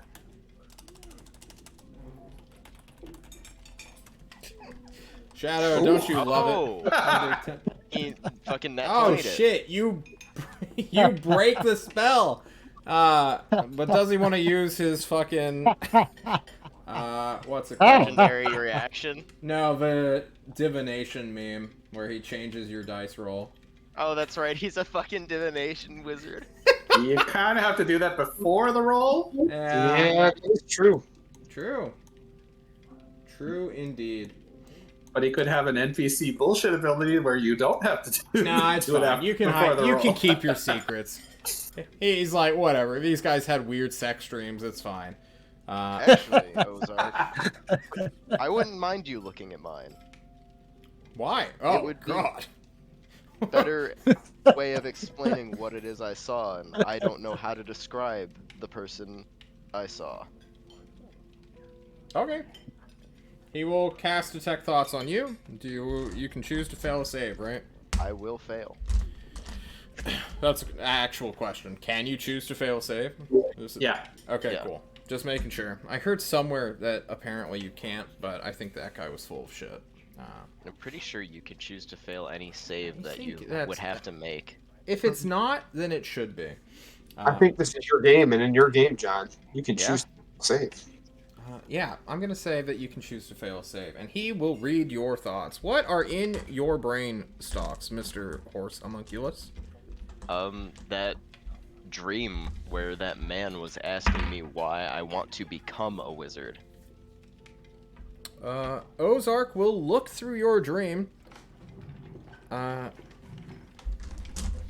You will think back to the man. You will think back to all the things that came after that, including your mom. And he's like, damn, your mom is hot, dude. I just rolled her hotness, and she got 3 6s. I'm not even kidding. Holy fuck. Man, no wonder Paradigm. That must be where Paradigm got his hotness. I guess so. I've never rolled. Can you write that down? Your mom has 18 hotness. Yeah, I got it. That's forever. That's gonna be. We're gonna Ozark revisit that. We're begins gonna to, revisit like- that. Start moving his shirt like, wow. Paradigm. Now that Still is an trapped in the enchanter Addison I want to case. meet. And then Ozark's like, wait, I'm a simulacrum. Pfft, okay. Yeah, I don't know what... Did it make sense to you? I just see, like, Not fuzzy bullshit really. and then your mom reading you a bedtime story. And You then didn't more, See fuzzy the bullshit. man in the red robe, the black hair, all down to his shoulders. No. What? Interesting. A man, in my dream, a man sat on a stone throne dressed in red robes with his hair was black and down to his shoulders, and he asked me why I wanted to become a wizard. Are you sure I you told weren't him- thinking about the last thing you ate? I'm told that when you eat food, you dream of people associated with that food. It could have been I your didn't dad. meet people. Was it your dad? Paradigm's face goes very staunch. Could I even have a dad? Holy shit. Paradigm, you need to talk to a falls silent. therapist, not a wizard. And he hovers slightly in the air to pat you on the face. His Well, face Ozark, doesn't change. He's still thinking Could- about, I might have a dad. could I ask if you could help me learn to spell magic? You can go look it up in my library and do it yourself. Look, I'm not Then- gonna lie, bud. I'm not, like... I'm a teacher, but I'm not a tutor. You know what I mean? All right, I get you. Yeah. Like, can you imagine, like, me, a dude who has 9th level spells, teaching you, a guy who just got his 3rd level spells, how to... Like, that's so far beneath me. I probably forgot how to, like, learn those by now. Let me check my... You know what? Maybe my you- brain space. Oh, no. Okay, can't remember it. Sorry. Uh, Maybe you could, tell me what I'm thinking right now. Oh, you Oh, no. can't. true. You've thrown the finger guns. It's just like, Antoine's yeah, gotten Too much saucy shit since he got talking. banished. he sure has. Man, I hope someone doesn't put him in his place when he's asleep, because he still has to sleep. Celeste cocks her shotgun in his ear while he's sleeping. Ah! Thatch leans over to Helga and says, "Is this what always happens around here?" Helga, I silent. can't speak for. No. But she would nod, definitely. This is definitely one of those things that always happens, where the wizards have dick measuring contests. Power creep, man. Power creep. I guess so. Okay, well, I'm gonna go. Enjoy your long rest. Thatch, feel free to look around the city. Go on exploration, if you need a guide. I'm sure Tyrant has someone who could send it to you. Or maybe you can get to know your team better. Team, wouldn't you like to take your new friend out on the town? Go get drinks, mojitos, go to a sports bar. Fucking Dead Nation Ball's in season now. First game happened 2 days ago. I have no idea what you're talking about. Oh, okay. Dutch, have you ever tried jungle juice? Cocaine? Pretty good for my. I don't believe I have. Well, you got to try it. Let's go get some. But after my studying first, I do want to kind of learn the spell magic. And Antoine But, was never seen again. Antoine locked himself away for the entirety of the long rest, never getting drinks to Thatch. It's for the best he doesn't try jungle juice. What do you It's- mean? It's not that. It's a hard. Wait. It's Yeah, you cocaine. get it's addicted it's pretty just, easy. it's Yeah. just cocaine. It's It's cocaine, cocaine sweet and water. sugar water. Yeah. Yeah, so it's for the best. Okay. Well, it sounds like we are in a position to do long rest activities, which means the party can split up to do their one or two things that they want to do. We're going to take this day by day, though, so that I can buy more time so that Julia can join us before we go on an actual adventure. Or maybe we'll, start the adventure truly next time we meet up.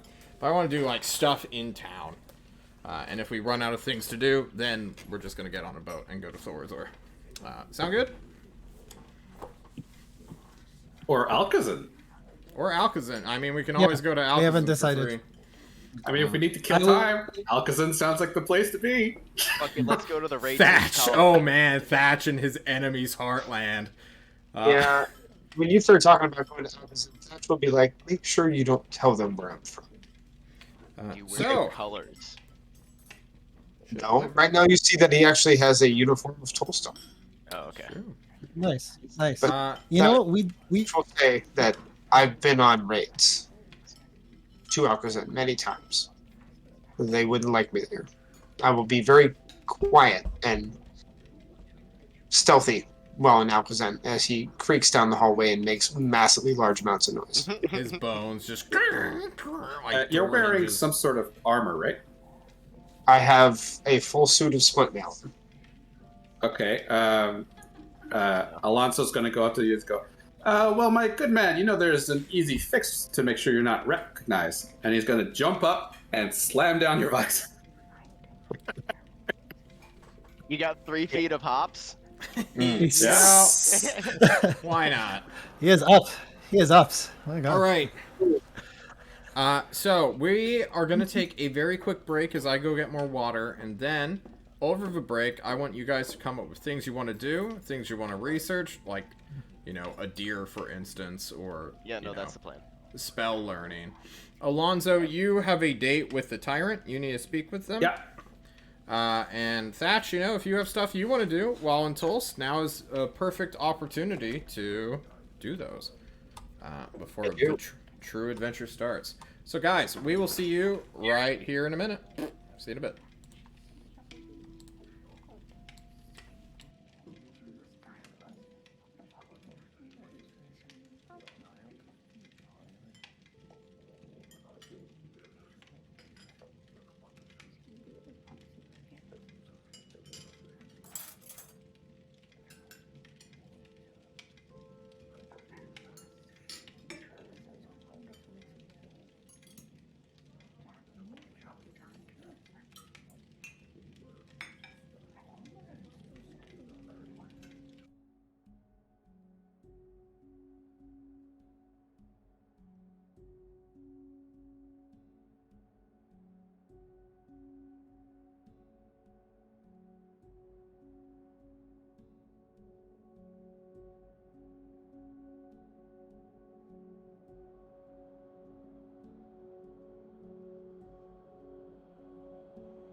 Everyone, we are back. Welcome back, one and all.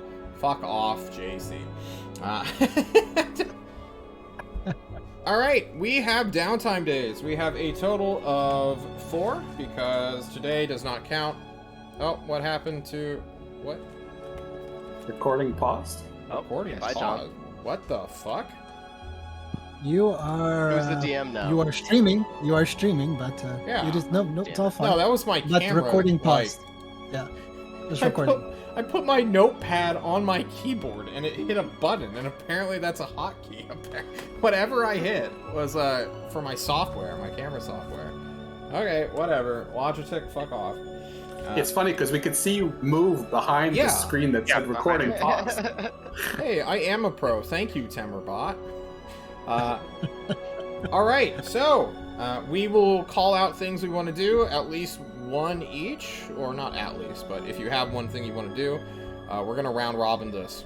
That way we can all get equal time in our activities. Alonzo, I put you as a tyrant. Did you want anything else? Depending on how the meeting goes, he'd probably want to go talk to the local hunters, like the ones that hang out around the Tyrant's Court, see if any of them had any information on Tristan and Dirk Daggers, like what their habits are, where they might go, that kind of stuff. Dope.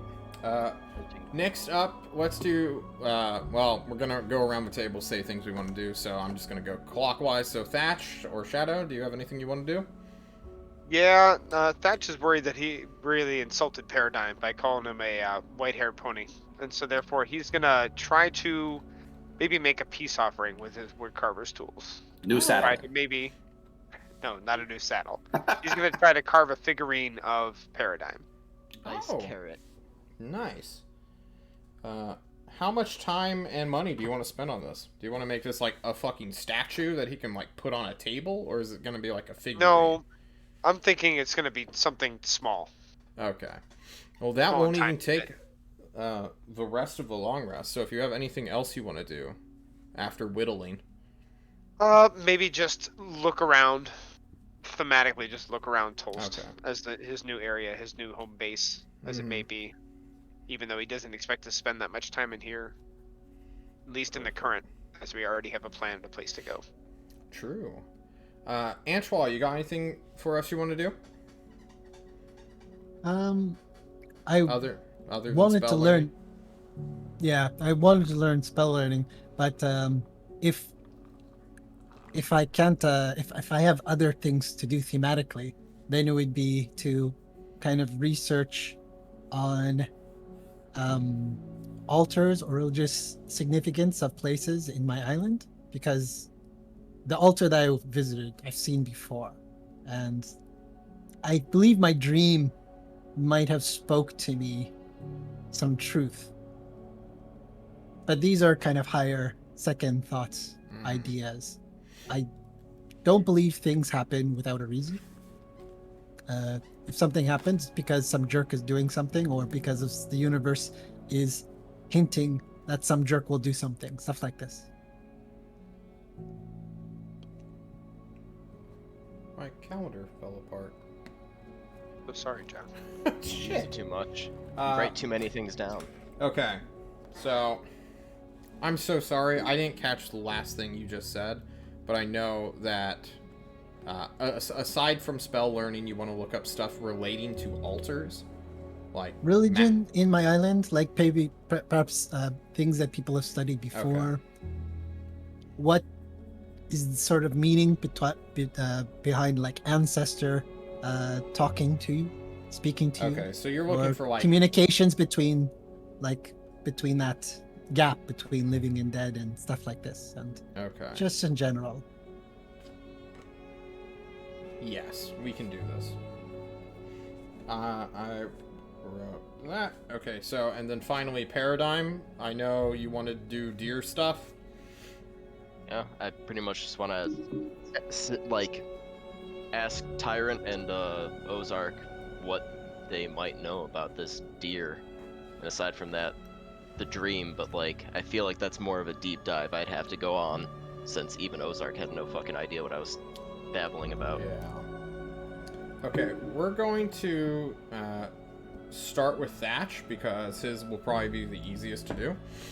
Thatch, you find some good wood. You go down to a hardware store, realize on the way that Tulst is fucking huge, like 4 or 5 times bigger than all of Thorazor combined, has like a population that quadruples your city-state, and everyone is so fucking happy and productive. It is alien and foreign. You are used to people like, yeah, we're productive, but there's like a constant atmosphere of stress and like hunger and just loathing for life. Here is the complete opposite. Yeah. It's like, Tulsa is great. Everyone who is working is doing so happily. And during the evenings, people are relaxing with luxuries that your city has not seen in quite some time. One of the downsides of being a landlocked city-state and surviving on airship products for trade is when you have no one to trade with, you don't even have, like, the ocean to help sustain you and get to, like, the richer Southlands. It's true. I think Thatch will look about it with the sense of hope and then a little bit of sadness as well. Yeah. Because he knows that his state maybe can get to this point one day, but it won't be for a long time. True. If there's anything you want to find, you can just tell me. This is a modern city-state, so it basically has anything you can expect a city-state to have, or like a regular city to have. There are like vehicles, transports, civilian and commercial alike. But you're looking for wood, you can find it. I'm not going to charge you for a skill check to see how well you can make a statuette of your friend, or your new friend, I suppose. So, what is a woodcarver's check? Is it like strength-based, dexterity-based? Well, in order for the fine details, it's probably dexterity-based. And then if it was maybe something I was trying to remember that I hadn't seen for a while to try to make a memory, it might be like intelligence for memory, but this is probably dexterity. Alright, let's see a But dex. this is kind of Thatch's hobby, as he is older and he has a little bit of arthritis and a little bit of creaky bones. He's not that great at these things, and this is his way to practice and maybe keep his fingers moving. Perfect. Alright, here we go. 10. I don't think this one turns out as well as he wants. but you get like the 2 horse legs. Well, not 2 horse legs, but you know, like when. Okay, I'll fix my fucking calendar later. I'm sorry, I've been distracted with it. That's a good dex score, Thatch. It's -3. It's no big deal. Yeah. Do you want to say how much dex you have in total? Just so... I have 4 decks. Whoa, that is a good I dex think- score. I That is a wanted- good. Old man. I wanted him to be a kobold and put into strength. Made You him wouldn't let me seven. be a kobold. John. I let him be a kobold for that.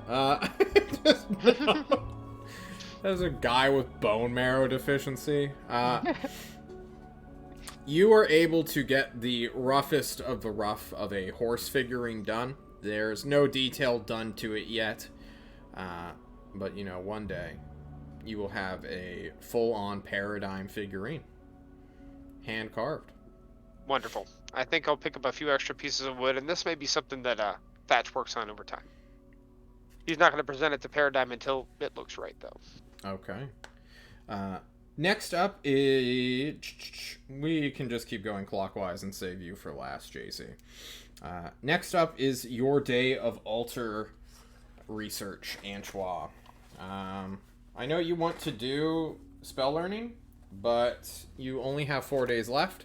So if you roll above a 5 on 3d2 for Dispel Magic, your team will have to wait additional time. Is that okay with you?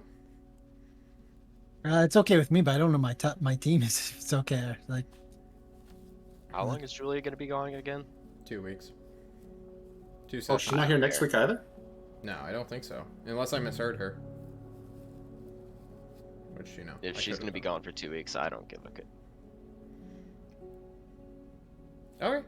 I mean, yeah. If you want to do research first, this will, shoot you through your long rest. All right, I'll do the spell learning first, right? Okay.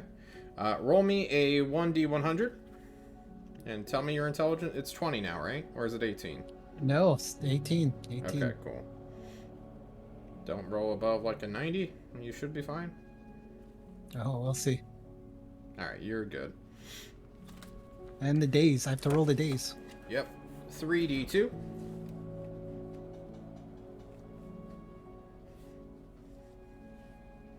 And this is for Dispel Magic, right? Yes, spell Okay, magic. cool. Ozark definitely It's, has that spell. So, What's the command for roll? slash roll Slash R. 3d2. No slash. I'm sorry, one at a time. /R. /R. Okay. Perfect. Hey, 4 days. That's perfect. that's what we needed. Shoots you to the 8th, which is where we are. No, this is my march. Okay, perfect. We're good. We go over one day, but it's fine.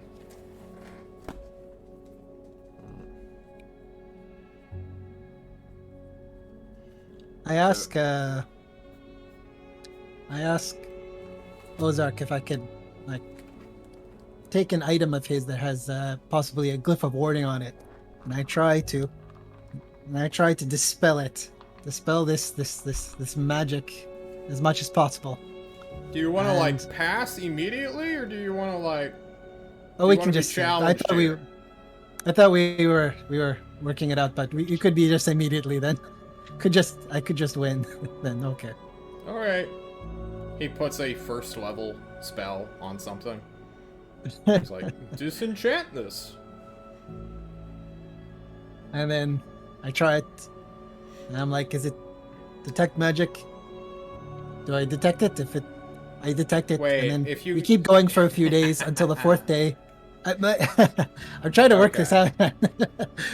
Just let me. All right, 4th day done. It's good. 4th day, you figure out how to dispel magic. Constantly trying to figure out how, and eventually managing to pull it off. In the meanwhile, when you're on break in the archives, you look up the significance of altars, what they mean around the world, the religious significance, and although you find nothing on the one in Mokapuni itself, there's no check required here. John will just tell you the significance of altars within the world. It is a place to sacrifice things to something else, whether it be a divine being, the concept of a divine being, or a thing to happen in the future. Altars are there to normally kill animals. You normally sacrifice animals as like a thing or a showing of like, this is wealth and food that I'm giving away for the prospect of something better to happen to me in the future. That's like a generalist point for like magical altars that exist. It's literally I'm sacrificing usually gold or magical items to get a spell effect to go off. Which one could be which is a mystery for your case in your dream and in Mokapuni. I think that was it for altars. Did I miss anything? Do you need me to clarify on anything? I did want to look into why your ancestors were talked to and everything, and religious significance, but we can stick with altars if that was it. I mean, you covered sacrifice for gaining of some sort, so this is a simple trade transaction that I would understand well. Okay. To ancestors, Ozark does not understand the concept of ancestors and does not have a book on them, unfortunately enough. And dead people, maybe he wouldn't he doesn't understand the concept of ancestors. He Okay. gives you the Lei Stung thing. Lei Stung is a guy from the raid team who told him to talk to a therapist. And out of curiosity, Ozark has. He's gone to visit a therapist for a single consultation just to see what it was like. And he keeps going because he likes talking about himself. So, like, there's one therapist currently being haunted in Tulst by a revolving door of Ozark simulacrums who are all individually different customers. And since he, you know, is a quadrillionaire, literally makes money, you know, he can just constantly produce this service. It's not to the point yet where he's just harassing the person, but he has, like, booked this guy out for, like, 4 weeks in advance now. Does each simulacrum have the same story to tell the therapist, or are they all different? They're, like... It is literally back-to-back sessions with just the same guy. There's no time for break, and this guy is like, wait, aren't you... What? And then that simulacrum just picks up exactly where the last one, like, stopped. So it's... One ongoing story? Yeah, it's one ongoing thing and conversation. He suggests you do the same, Antoine. Make Cool, simulacrums. Sounds good. Oh, by the way, I'm exchanging all my Tulst bucks to silver, okay? Okay, that's fine. Wait, how many do you have? I have 300. So that's 3,000 silver pieces? Good God. I don't think that no, you have no. that. I'm gonna weigh a lot. That's a lot. And Antoine can't Gems. carry that. Gems, something non-magical like gems Banks or something don't. like this. Banks don't have gems that you can... I guess you can go to a jeweler and go get like 300 GP worth of gems. Great. If you'd like to do that. Do you just want like one gemstone? How are you dividing this? Into 30 gemstones. Each worth 10? Yeah. Okay, that's fine. Make that apparent on your character sheet. 30 gemstones. Next up, we have deer research, and then we're going to go to Alonzo. So, Paradigm. You want to have a meeting with Ozark and the Tyrant. This happens later that day, that you guys had met Thatch. Thatch went off to go do his own thing. Antoine went to go do his own thing and is in the archive, and Alonzo is nowhere to be found. You wait until the very late evening where the Tyrant is finally done with his conversation with literally everyone who wants to talk to him, which is a lot of people. He's tired? Well, no, he's not. He doesn't look tired at all. It's just late, so his bodyguard looks tired. Ozark is there as well. Completely has no concept of fatigue. It's probably just a different simulacrum that he's constantly rotating out throughout the day. And the Tyrant looks at you as you ambush him in a hallway. He's like, ah! Paradigm! Sorry, I didn't mean to ambush you there, Tyrant. It's alright. You know, just don't grab my neck. Anyway, so I wanted to ask you and Ozark about something that happened to me in Mokapuni. What happened to you in Mokapuni? Well... Walk with me, and you guys will do, like, this West Wing conversation. Yeah. A stag awoke me from my sleep, and I don't know if I was charmed, but I was enticed to follow it. And I did. Ozark jokingly begins to start talking about the earlier wet dream you had, which he is completely made up, and Yeah. and Tyrant goes with it for like half a second before he realizes, like, oh, Ozark's fucking with me again. He's like, Ozark, do you know anything about enchanting stags? He says, Well, looking back to you, Paradigm, and it had unbelievably blue eyes, and when I actually saw its form, its its right half Ozark. was nothing but darkness. Tyrant, you aren't needed for this. This is some crazy wizard shit. Tyrant just like looks back. Well, I wanna know. am I allowed to be here for this conversation? Servant? And Ozark's like, oh, okay, so we're doing this, huh? And then Ozark will take you, Paradigm, down into one of his many laboratories. One of his private sanctums. It's like, follow me, Paradigm, and I suppose my bratty bitch of a king. And Tyrant will follow you with his bodyguard until a arcane gate stops him from doing so. He's like, sorry, wizards only, fucker!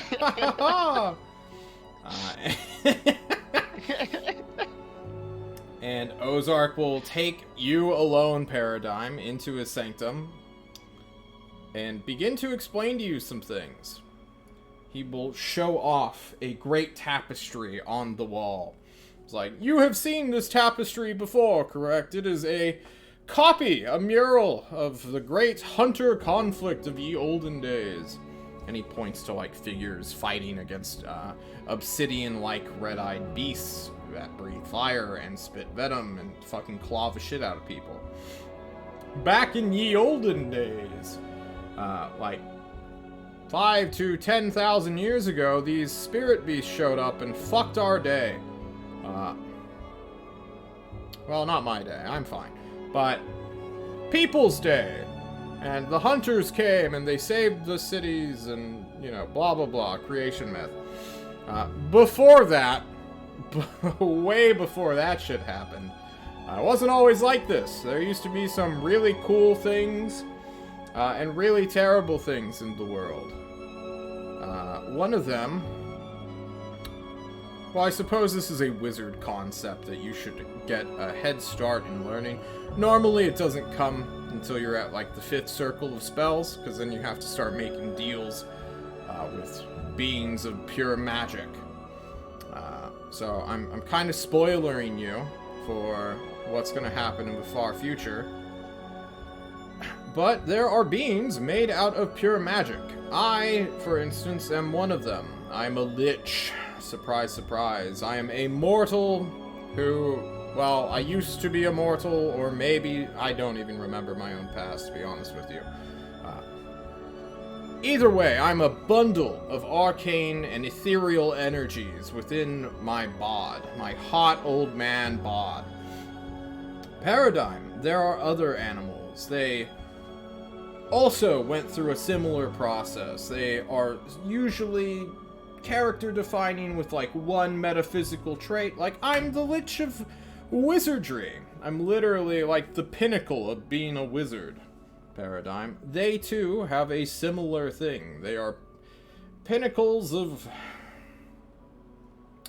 what? Time, space, memory, gravity, things like that. You know, like these intrinsic properties of our world, gifted and animalized, until, you know, a giant magical beast shows up and consumes their form, and suddenly you got, what, a deer? What did this deer make you do?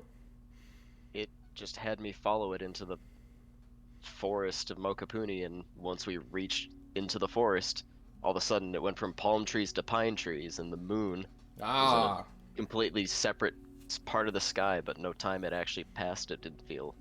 Indeed. I believe that one, we ran into it when I was fucking around in Mokapuni a while back. I believe that one was balance. The primal aspect, as its title will be called from here on out. This primal aspect is a cornerstone of our world.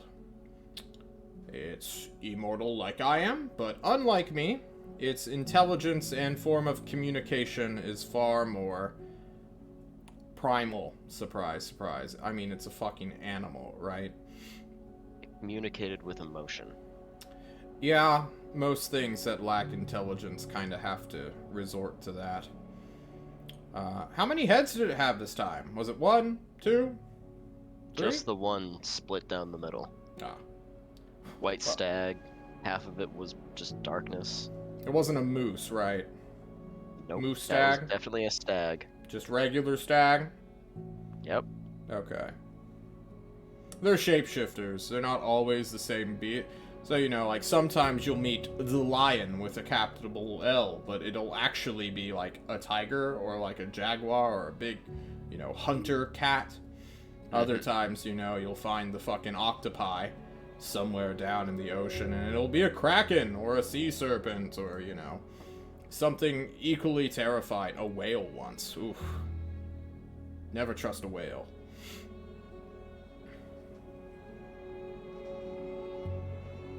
Yes. He just starts laughing for a little bit.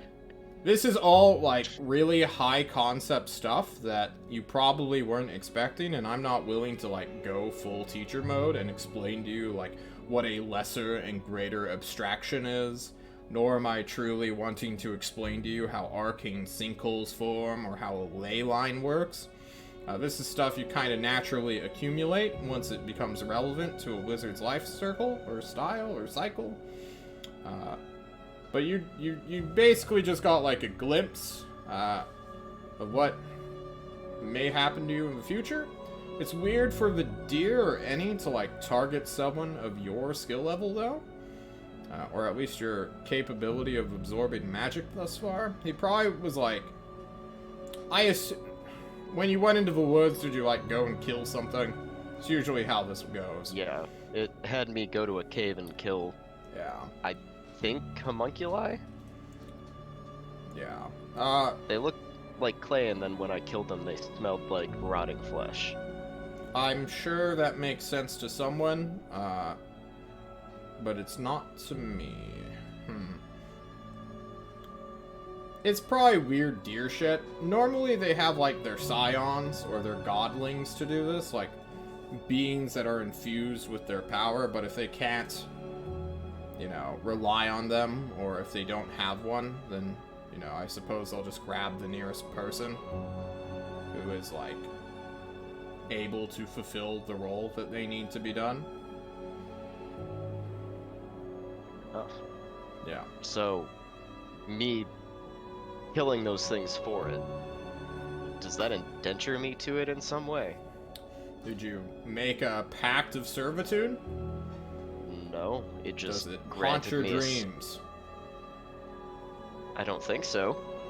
I haven't seen anything of it since then. Well,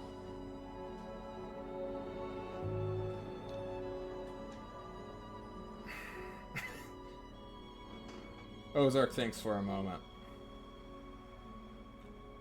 If it comes back, and you find yourself wanting to become a deer boy instead of a horse boy, perhaps you should speak with it further. Alternatively, you should probably ignore it if you wish to not become a deer boy.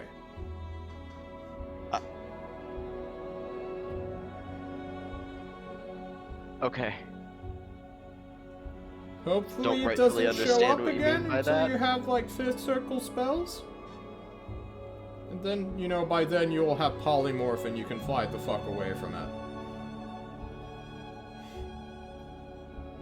Fair enough. Alright then. Alternatively, you could have polymorph and become a deer.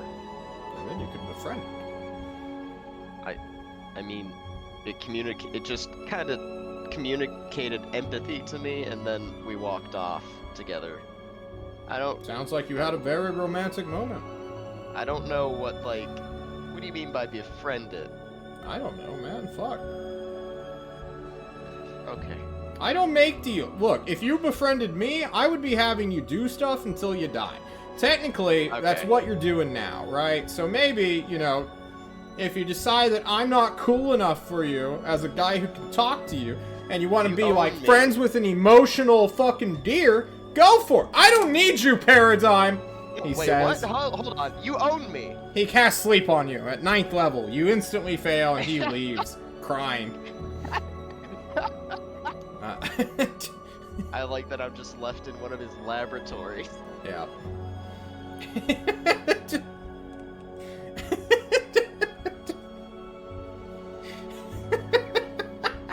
He just fucking runs away. Oh, man.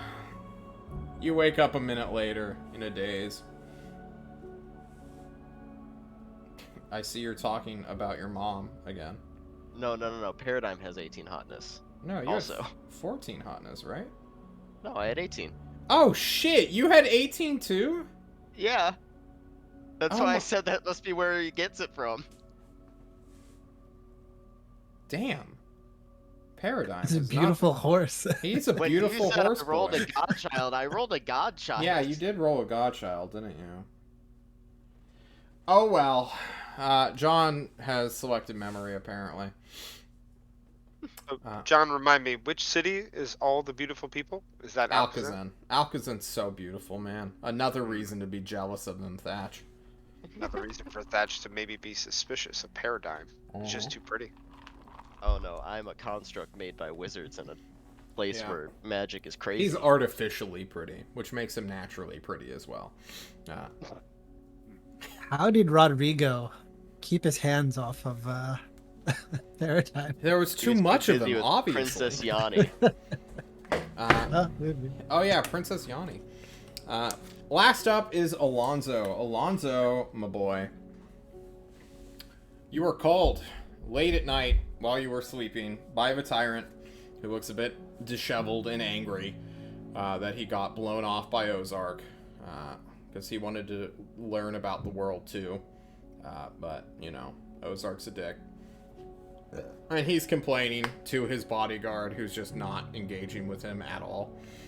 And then you get there into someone's room, assumedly the tyrant's, but probably not.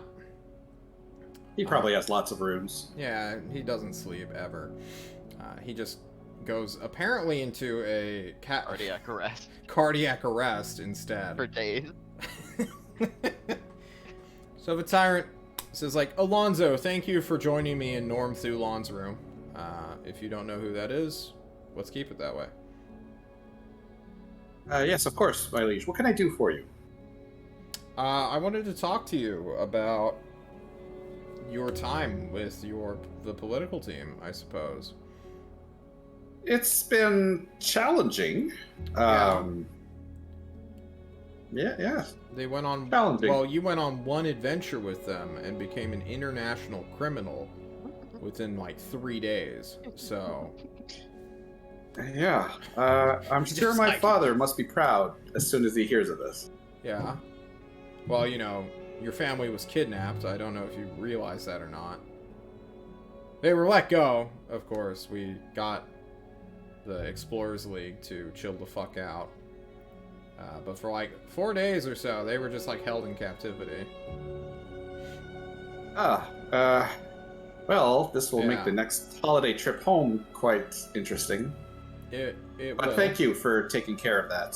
And again, I do apologize for the trouble we've caused. Well, you know, like, appealing to people's humanity seems to get, you know, good people who are forced to do bad things into not being bad people anymore. Surprised.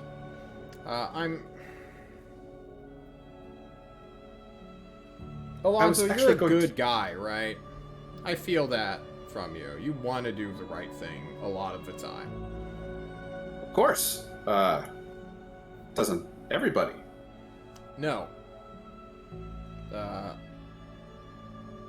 Not everyone wants to do the right thing or a good thing all of the time.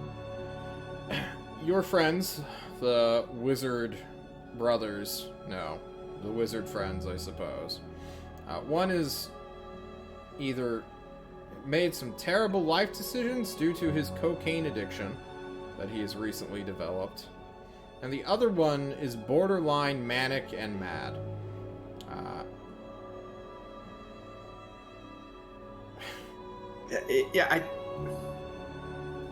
I of Alonso, course would we never. sent you to go find a knife to save a literary, not a literal, but a literary, like, princess trapped in a fucking mason jar.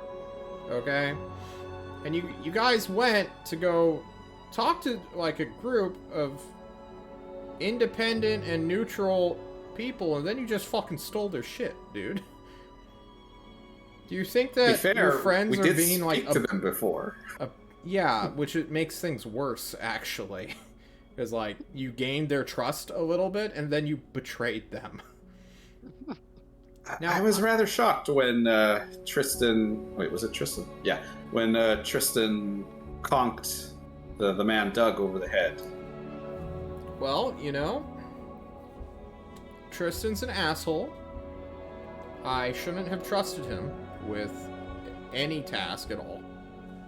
And now he's doing something crazy, wherever the fuck he is.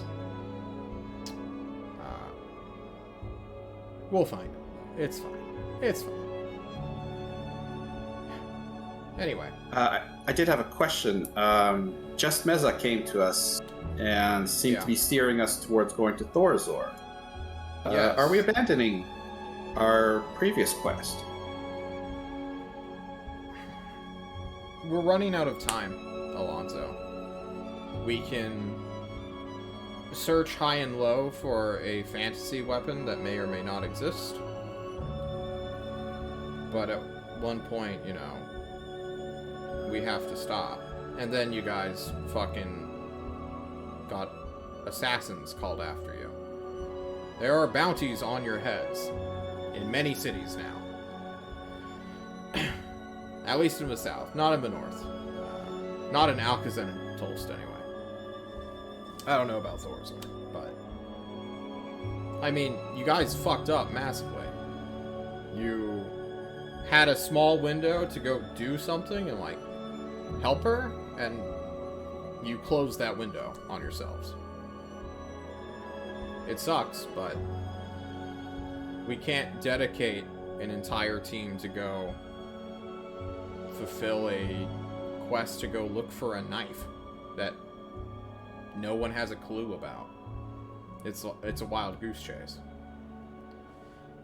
I understand, and I take full responsibility for letting them get off track.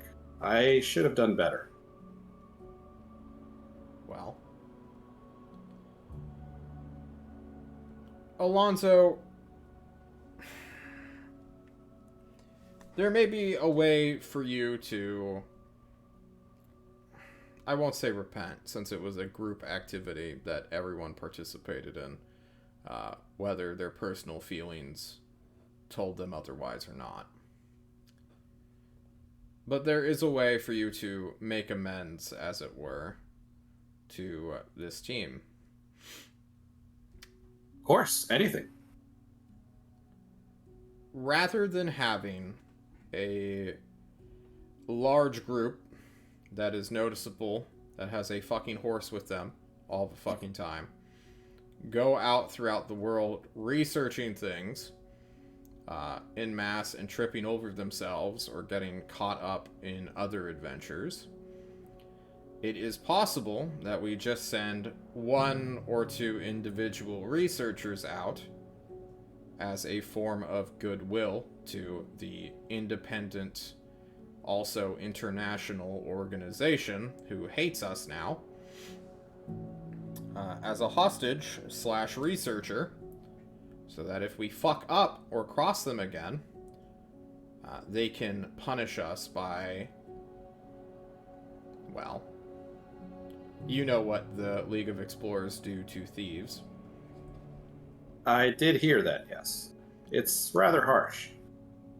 Yes. Thatch, your new friend, is technically a political hostage. He has been given to us by the Thorazorian government, both as a spy to watch us, but as a known spy, so that if we somehow are betrayed by Thorazor, we may kill him as punitive measurements against their city.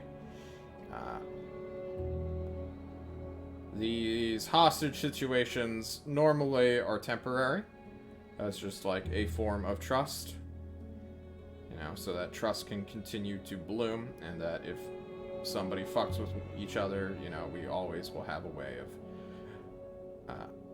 of retaliating, I suppose. And do you wish me to do this for the League? I would never order anyone to do this, ever. You are my...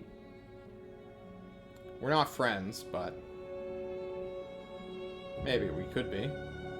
And that potential I'm not willing to just throw out the window to satiate my own political desires. Alonzo, I care about everyone in my city. I want everyone to live happy, fulfilling lives. And you can't do that when you're a fucking political hostage halfway across the world. If it would help make up for what I did, and help the greater good here as well, it would.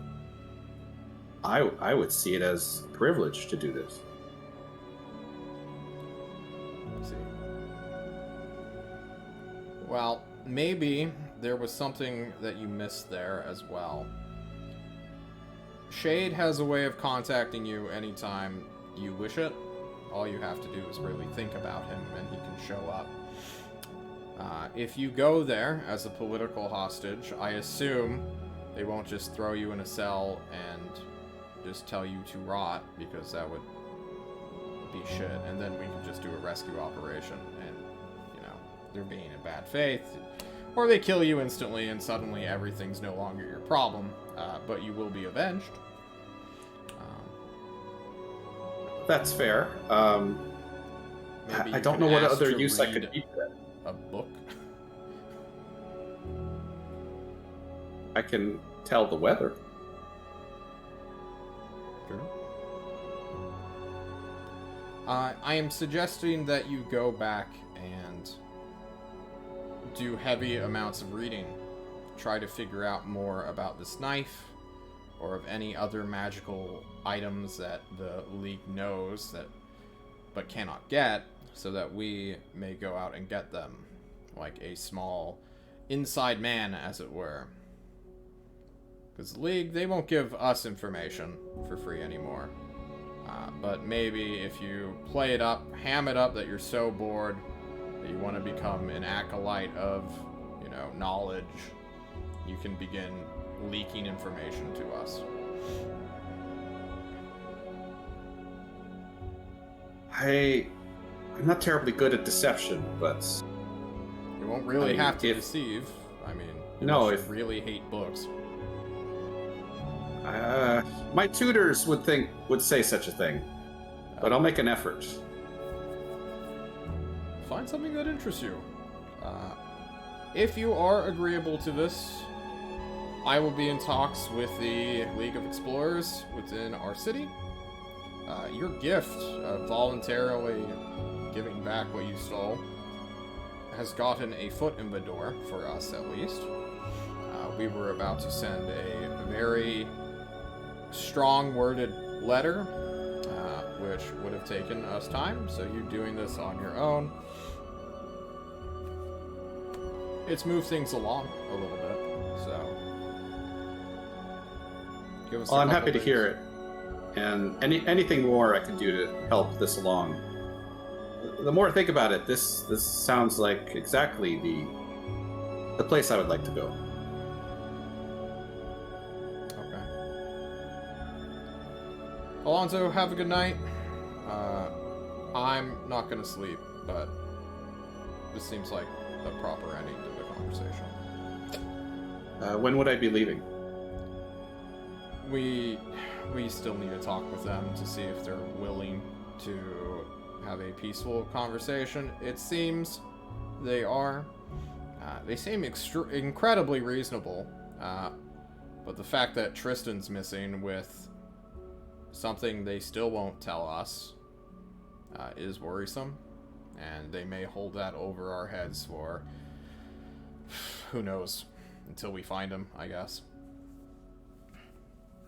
Did nobody see what Tristan had? Was it? I It don't could believe fit in so. the palm of his hand, though, right? Yes. So it had to have been something small. No longer than the smallest knife. Maybe a few inches. Okay. If I remember right, John, this is Yeah. you remember JC it. asking. No, If I remember, it was like he was hiding it in his hands and nobody could see it. Yeah. Little didn't we know he ate something.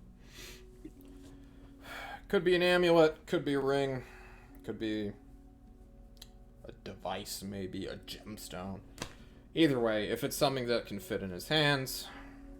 It's crazy how many magical items are super powerful and can get lost within, like, a children's toy box. You'd be surprised. That was an aside. Alonzo, have a good night. Have a good night. And you are dismissed. Okay.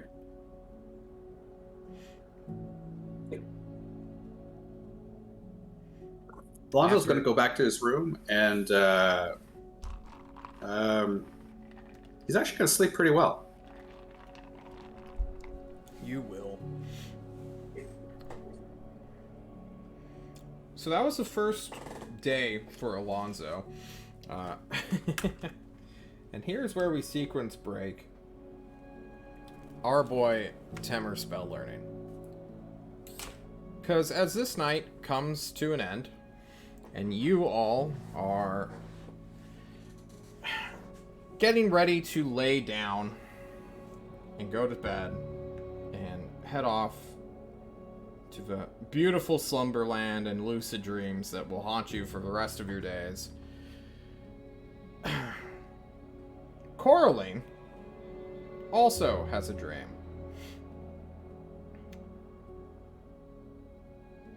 Coraline, you're flying. You fuck! Are you kidding me? Oh my god.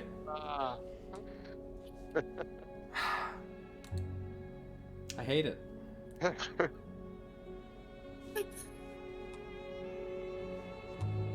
hate it so much. That was... it was just her head.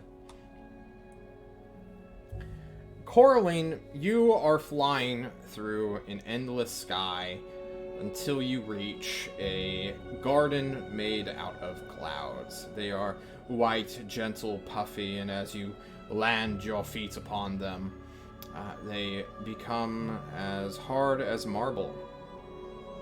You walk through these clouds for maybe a minute before you reach that familiar garden you were ejected out of when you were first given your ability to fly. You know you are dreaming. You have been in a dream for what feels like weeks now, even though the sun never sets, the moon never comes. Living in a world similar to, well, nothing that you know. It's kind of close to the ocean. It's kind of, you know, you can always move in any direction as long as you're swimming in the ocean, and in the sky it's not really different, but there's never a floor that you can reach. No matter how long you fall, you continue to just keep falling. No matter how high you rise, you can never find where the light is coming from. You can never see the sun, you can never find the moon. You are living in a realm of perpetual sunset. And as you reach this garden where a creature, the same one who gave you a deal that put you on strings, as it were, if your memory serves you correctly, because it feels like it's been weeks since you last spoke with the tyrant. He said one thing, you're a marionette, and then he fucking knocked you unconscious and put you in a fucking tube, apparently. You look at this creature. They are palish blue skin. They have long ass ears that stretch from their head all the way back to their lower back, small of their back even, and they are lounging in a chair, a chase as it were, looking at you as you arrive once more.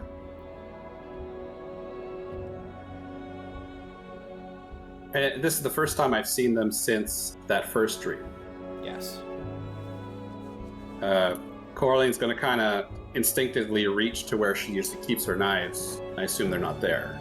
They are not. Kind of As frustrated. Yes. She's gonna go walk towards the figure. You walk towards the figure that greets you, nonplussed, sensing your anger, but it is a being of gentleness, of mending. And as you arrive to this strange little furniture arrangement out in a garden of clouds, a seat sort of manifests before you to have, similar to the one that it is on. It's a chase that stretches out so one may sit in literally any position that they'd like. And it says to you, Coralie, Yep. your mortal master has trapped you here, but I have finally figured out a way to get you back into the material plane. Are you ready? Yes, I wish to get back, but you did this. You made me strike him. I did not want to throw my knives, but you made me throw them. I indeed did do that. I'm so sorry. But you were already trapped. I didn't expect this creature to have such an understanding of what our objectives were. It seems there has been a leaking of information to him. I'm sorry, I had to shoot my shot, as it were. I hope you understand. I do not. Why would you wish to kill the tyrant? He has done nothing. He seems to be bringing peace to the north. No, you fool. He is going to destroy the world. Come He here. says you will destroy the world. Come here. It whispers to you. And as you are pulled closer and closer to this weird creature, it whispers in your ear, Coraline. And many secrets are given to you. The perspective of this creature is given to you. And although you don't fully understand it, this entity has a reason for killing the tyrant. And as you take a step back away from it, looking at this entity, you will bump into another. This creature's twin. You look behind you. It is another pale, bluish, long-eared entity, but this one, unlike the one that is lounging, is made out of muscle. It looks like this creature could physically rip anyone in half, or anything in half. It holds no weapons, it wears nothing, and it points to you right as you back into it, and its finger stops you from moving. It looks you over into your eyes and into your soul, and then looks at its twin, albeit less muscular. Brother, are you sure? And the creature, visibly tearing up, sniffing hard and almost looking like they're about to cry, nods its head. Before you do, Coraline, oh, my child, I'm so sad to see you go, and I wish you luck on your mission. Can this entity read Coraline's mind? You don't know. Maybe. Probably. Well, right now, her hands are they're at her sides and they're kind of, you know, when you're thinking about choking someone, Yeah. but you have All nothing the in your time. hands. You know me. So she's not reaching out, but she's like, they're by her side and they're very tense. Of course they're tense. Oh. Oh well. You say nothing to it. It sighs and is sad. But as this creature in front of you, who has been making direct eye contact with you, speaks once more, you will feel a great pain rip into your heart. And then you will disconnect from whatever was allowing you to fly. And then, through what was once hard marble, or what felt like hard marble, you will fall through the clouds, and you will continuously fall until you awaken in a glass tube that suddenly explodes and shatters. And suddenly, alarm bells are going through the entire court system. Every single hallway, every single dorm, every single room now suddenly has a magical klaxon going off. Many immediately just lock on people, but you guys are part of the active task force. Alonzo, Paradigm, Thatch, and Helga's at her house.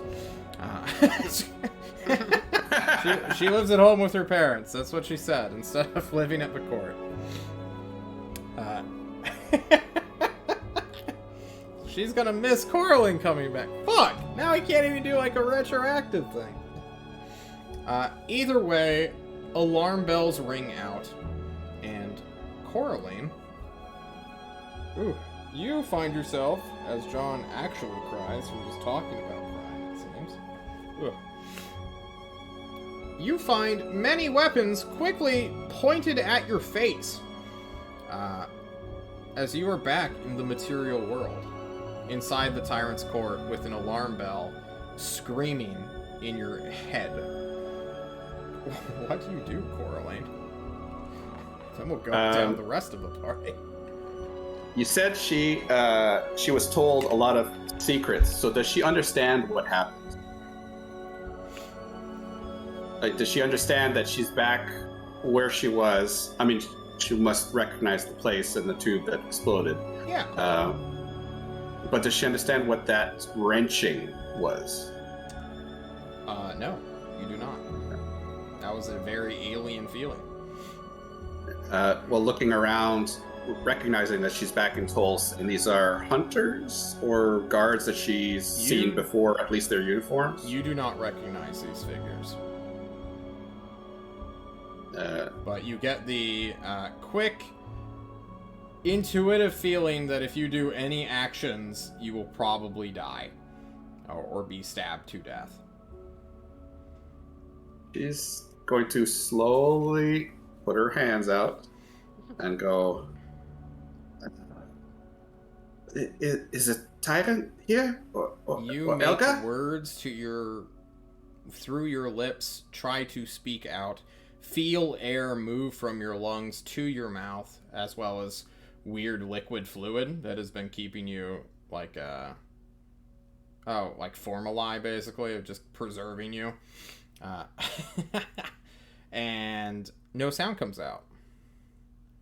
The alarm is screaming in your head, not making a tangible noise, I suppose. Well, sound isn't tangible now, is it? You are under the silence spell. And these figures say nothing because they can't say anything. But they're pointing weapons at you, and you raise your hands. And eventually... Well, I can't say anything, and I assume anything I'm going to do is going to get me killed, so I'm going to wait. Alright. Coraline chills. Paradigm, Antoine, Thatch! Suddenly, alarm bells! Yeah. I would just rush to the court, like the tyrant's court. You, along with many others, begin to do so. Any of the task force who are here are rushing to get on weapons and armor, unsure what's going down. I think Thatch has no idea what's going on, as he has no idea why there are alarm bells running in his head, but he'd probably armor up and then go out in the hallway and find one of his team members and try to follow them. Thatch, it's an alarm. We have to see what's going on. Come this way. Hey, I'm coming. And I will lumber behind him very noisily. You lumber after him, clank, clank, clank, clank, your knees creaking like doors, door hinges. Antoine, Paradigm, the Wizards. Or, Antoine, what are you doing? You're muted. You're muted. Thank you. And I'm like, oh, it's too early. Wow. Rest, I guess. Wow. Alarms, klaxons. What's going on? And I kind of like watch everybody running to a direction, and I kind of like sheepishly like, oh, let's go there. And I just follow, just not really knowing what's going on, but just following. You follow. People are preparing to deploy for combat, it looks like. Sergeant Slaughter's up, shouting everyone to find their teams and enter battle stations. But you guys are the task force. You guys, they send out. You guys don't have an on-duty battle station. So you're kind of left alone in the court until Ozark, one of the Ozark simulacrums, comes to collect you. As he does so, the warning signs, the warning bells within your minds that alert you immediately to a sign of danger, subsides. And we quickly have another flashback to Coraline being confronted by the Tyrant of Tolst, who speaks... Fuck off. God damn it, I hate you. I hate this so much. The Tyrant ends a silent spell because he has True Sight going all the fucking time.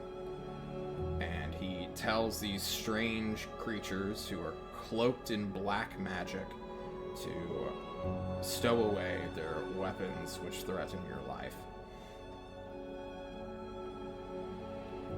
Coraline, is that you? Yes, Captain. I don't understand. Something happened in a dream again, and now I'm back. Have you found something to help me? No. Or... No, we didn't. It was strange. I saw the being again. And its brother? Another one, but more muscles. You hear a whisper in your ear. What was its name? What was its name? Name it. Constantly asking you to name the creature. I don't know his name. They never introduced themselves. She kind of says to the voice. You say to this voice, getting an odd reaction from the Tyrant, who's now looking at you in a new light. These weird, unknown masked guards wearing their black armor, wielding their dangerous-looking weapons that are kind of hard to look at.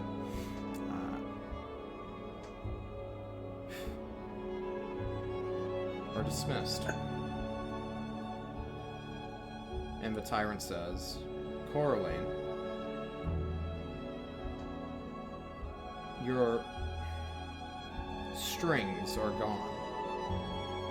What did you do? What did they do? She being summoned me. I flew to her. And they apologized. They said they were sorry that they had to try to kill you because they think you will destroy the world. I told them You aren't destroying the world. You're bringing peace to the north. And it's kind of, it's like a dream. You try to remember and it just fades away.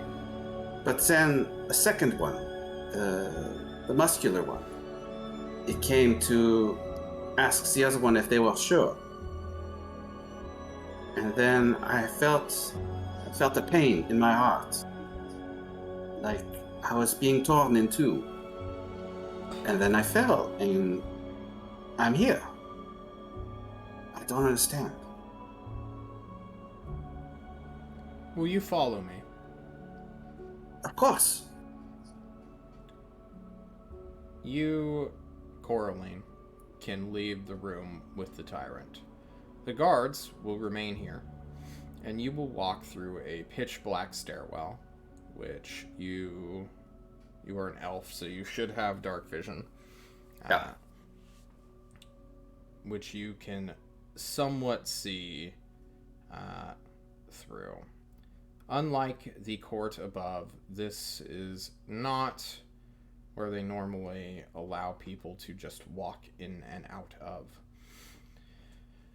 And as you eventually break through, climbing up a stair to a door into the actual court that is illuminated with daylight and light stones all over the damn place, you will see your teammates staring at you from the end of the corridor, being held back by Ozark, who was leading them somewhere else, or maybe leading them through this hallway on purpose to catch your eye. You see Paradigm, you see Anchois, you see a little funny goblin man, as well as a big goblin man. Armed and armored looking, and they glance at you, you glance at them, but the tyrant isn't taking you close to them. You're on a different He's walking path. us past? No, you're just going the other direction. She kind of looks back and she yells, "Where's Elga? Where's Elga?" She's fine. Follow. Fucking Ozark. Can we follow? You try to break off, but Ozark will indeed stop you. Nope, you're not going there. Come on. But Nope. that's Coraline. No. Don't do it. Don't test me now. You won't be able to counterspell what I got prepped for you, bud. He's gone Southern Anchois. I think it's time to just let it go. Don't do it. Don't you do it, brother. I tell He's you gone what. full Texan. Coraline, you are led away from your team asking where Helga is. And you will, well, if you stop, you will feel your legs begin to follow after the tyrant anyway. Is this similar to the feeling when I threw my knives without wanting to? Yeah, similar. When she feels that, she's gonna start panicking a little bit and go, Captain Tyrant, I think it's happening again. My legs are moving without Coraline, my... it's okay. It's gonna be okay. And Coraline, I need you to make me a saving throw. A charisma saving throw, at advantage. Okay. As secrets burned into your mind and into your heart. Oh my god. Not bad. Goodness. You cannot break the spell, which is currently moving your legs for you, but you are able to understand and see through some of the illusions that Tyrant has on his body. One of them is a spell called Seeming, which makes him appear as something else. Currently, he looks happy on a outside full illusion. Nothing's wrong, nothing is going to go bad or poorly, but through the spell that you see through, this enchantment magic that he has wrapped around himself, you see someone visibly furious, truly angry, so mad that for a brief moment you think that he could, in fact, destroy the world that you love. And that is all the time we have for tonight. We're a minute out from 8 o'clock. So guys, thank you so much for joining me. Shadow, did you enjoy your first session with us? I'm sorry we didn't Yes, get I to did. kill anything. That's all right. Painful amounts of lore don't make up for it. Next time, maybe Helga will be back, maybe she won't be, but we have a quest. The return of Coraline has come, as well as, Temmer has come! Yeehaw! Yeehaw! Yeehaw, brother! Fucking crazy. We got a lot of stuff going in the political team as they continue to move solidly through April, being the leaders of my calendar. So, next time, we'll see you guys Saturday. You'll see me Monday with the raid team. They're going to explore a cavern and probably die. No big deal. You know, what could go wrong? I'm going to try to kill Igor. That's who I'm targeting. Kill Igor, please. He's got plot armor. He does have 2 layers of plot armor on. And then we have the Thursday continuation after 2 of the members try to kill each other for a magical item. So I can't wait to see how they resolve that character I don't and understand sexual why they tension fought. between Wait, each what? other. I watched that episode. I still don't understand why they decided to fight to the death. You know? They were given the option. It was there. The option was there. So Campaigns are derailing it at an accelerated rate. The Guys, we helmet will was see like, you. kill each other, and they're like, all right.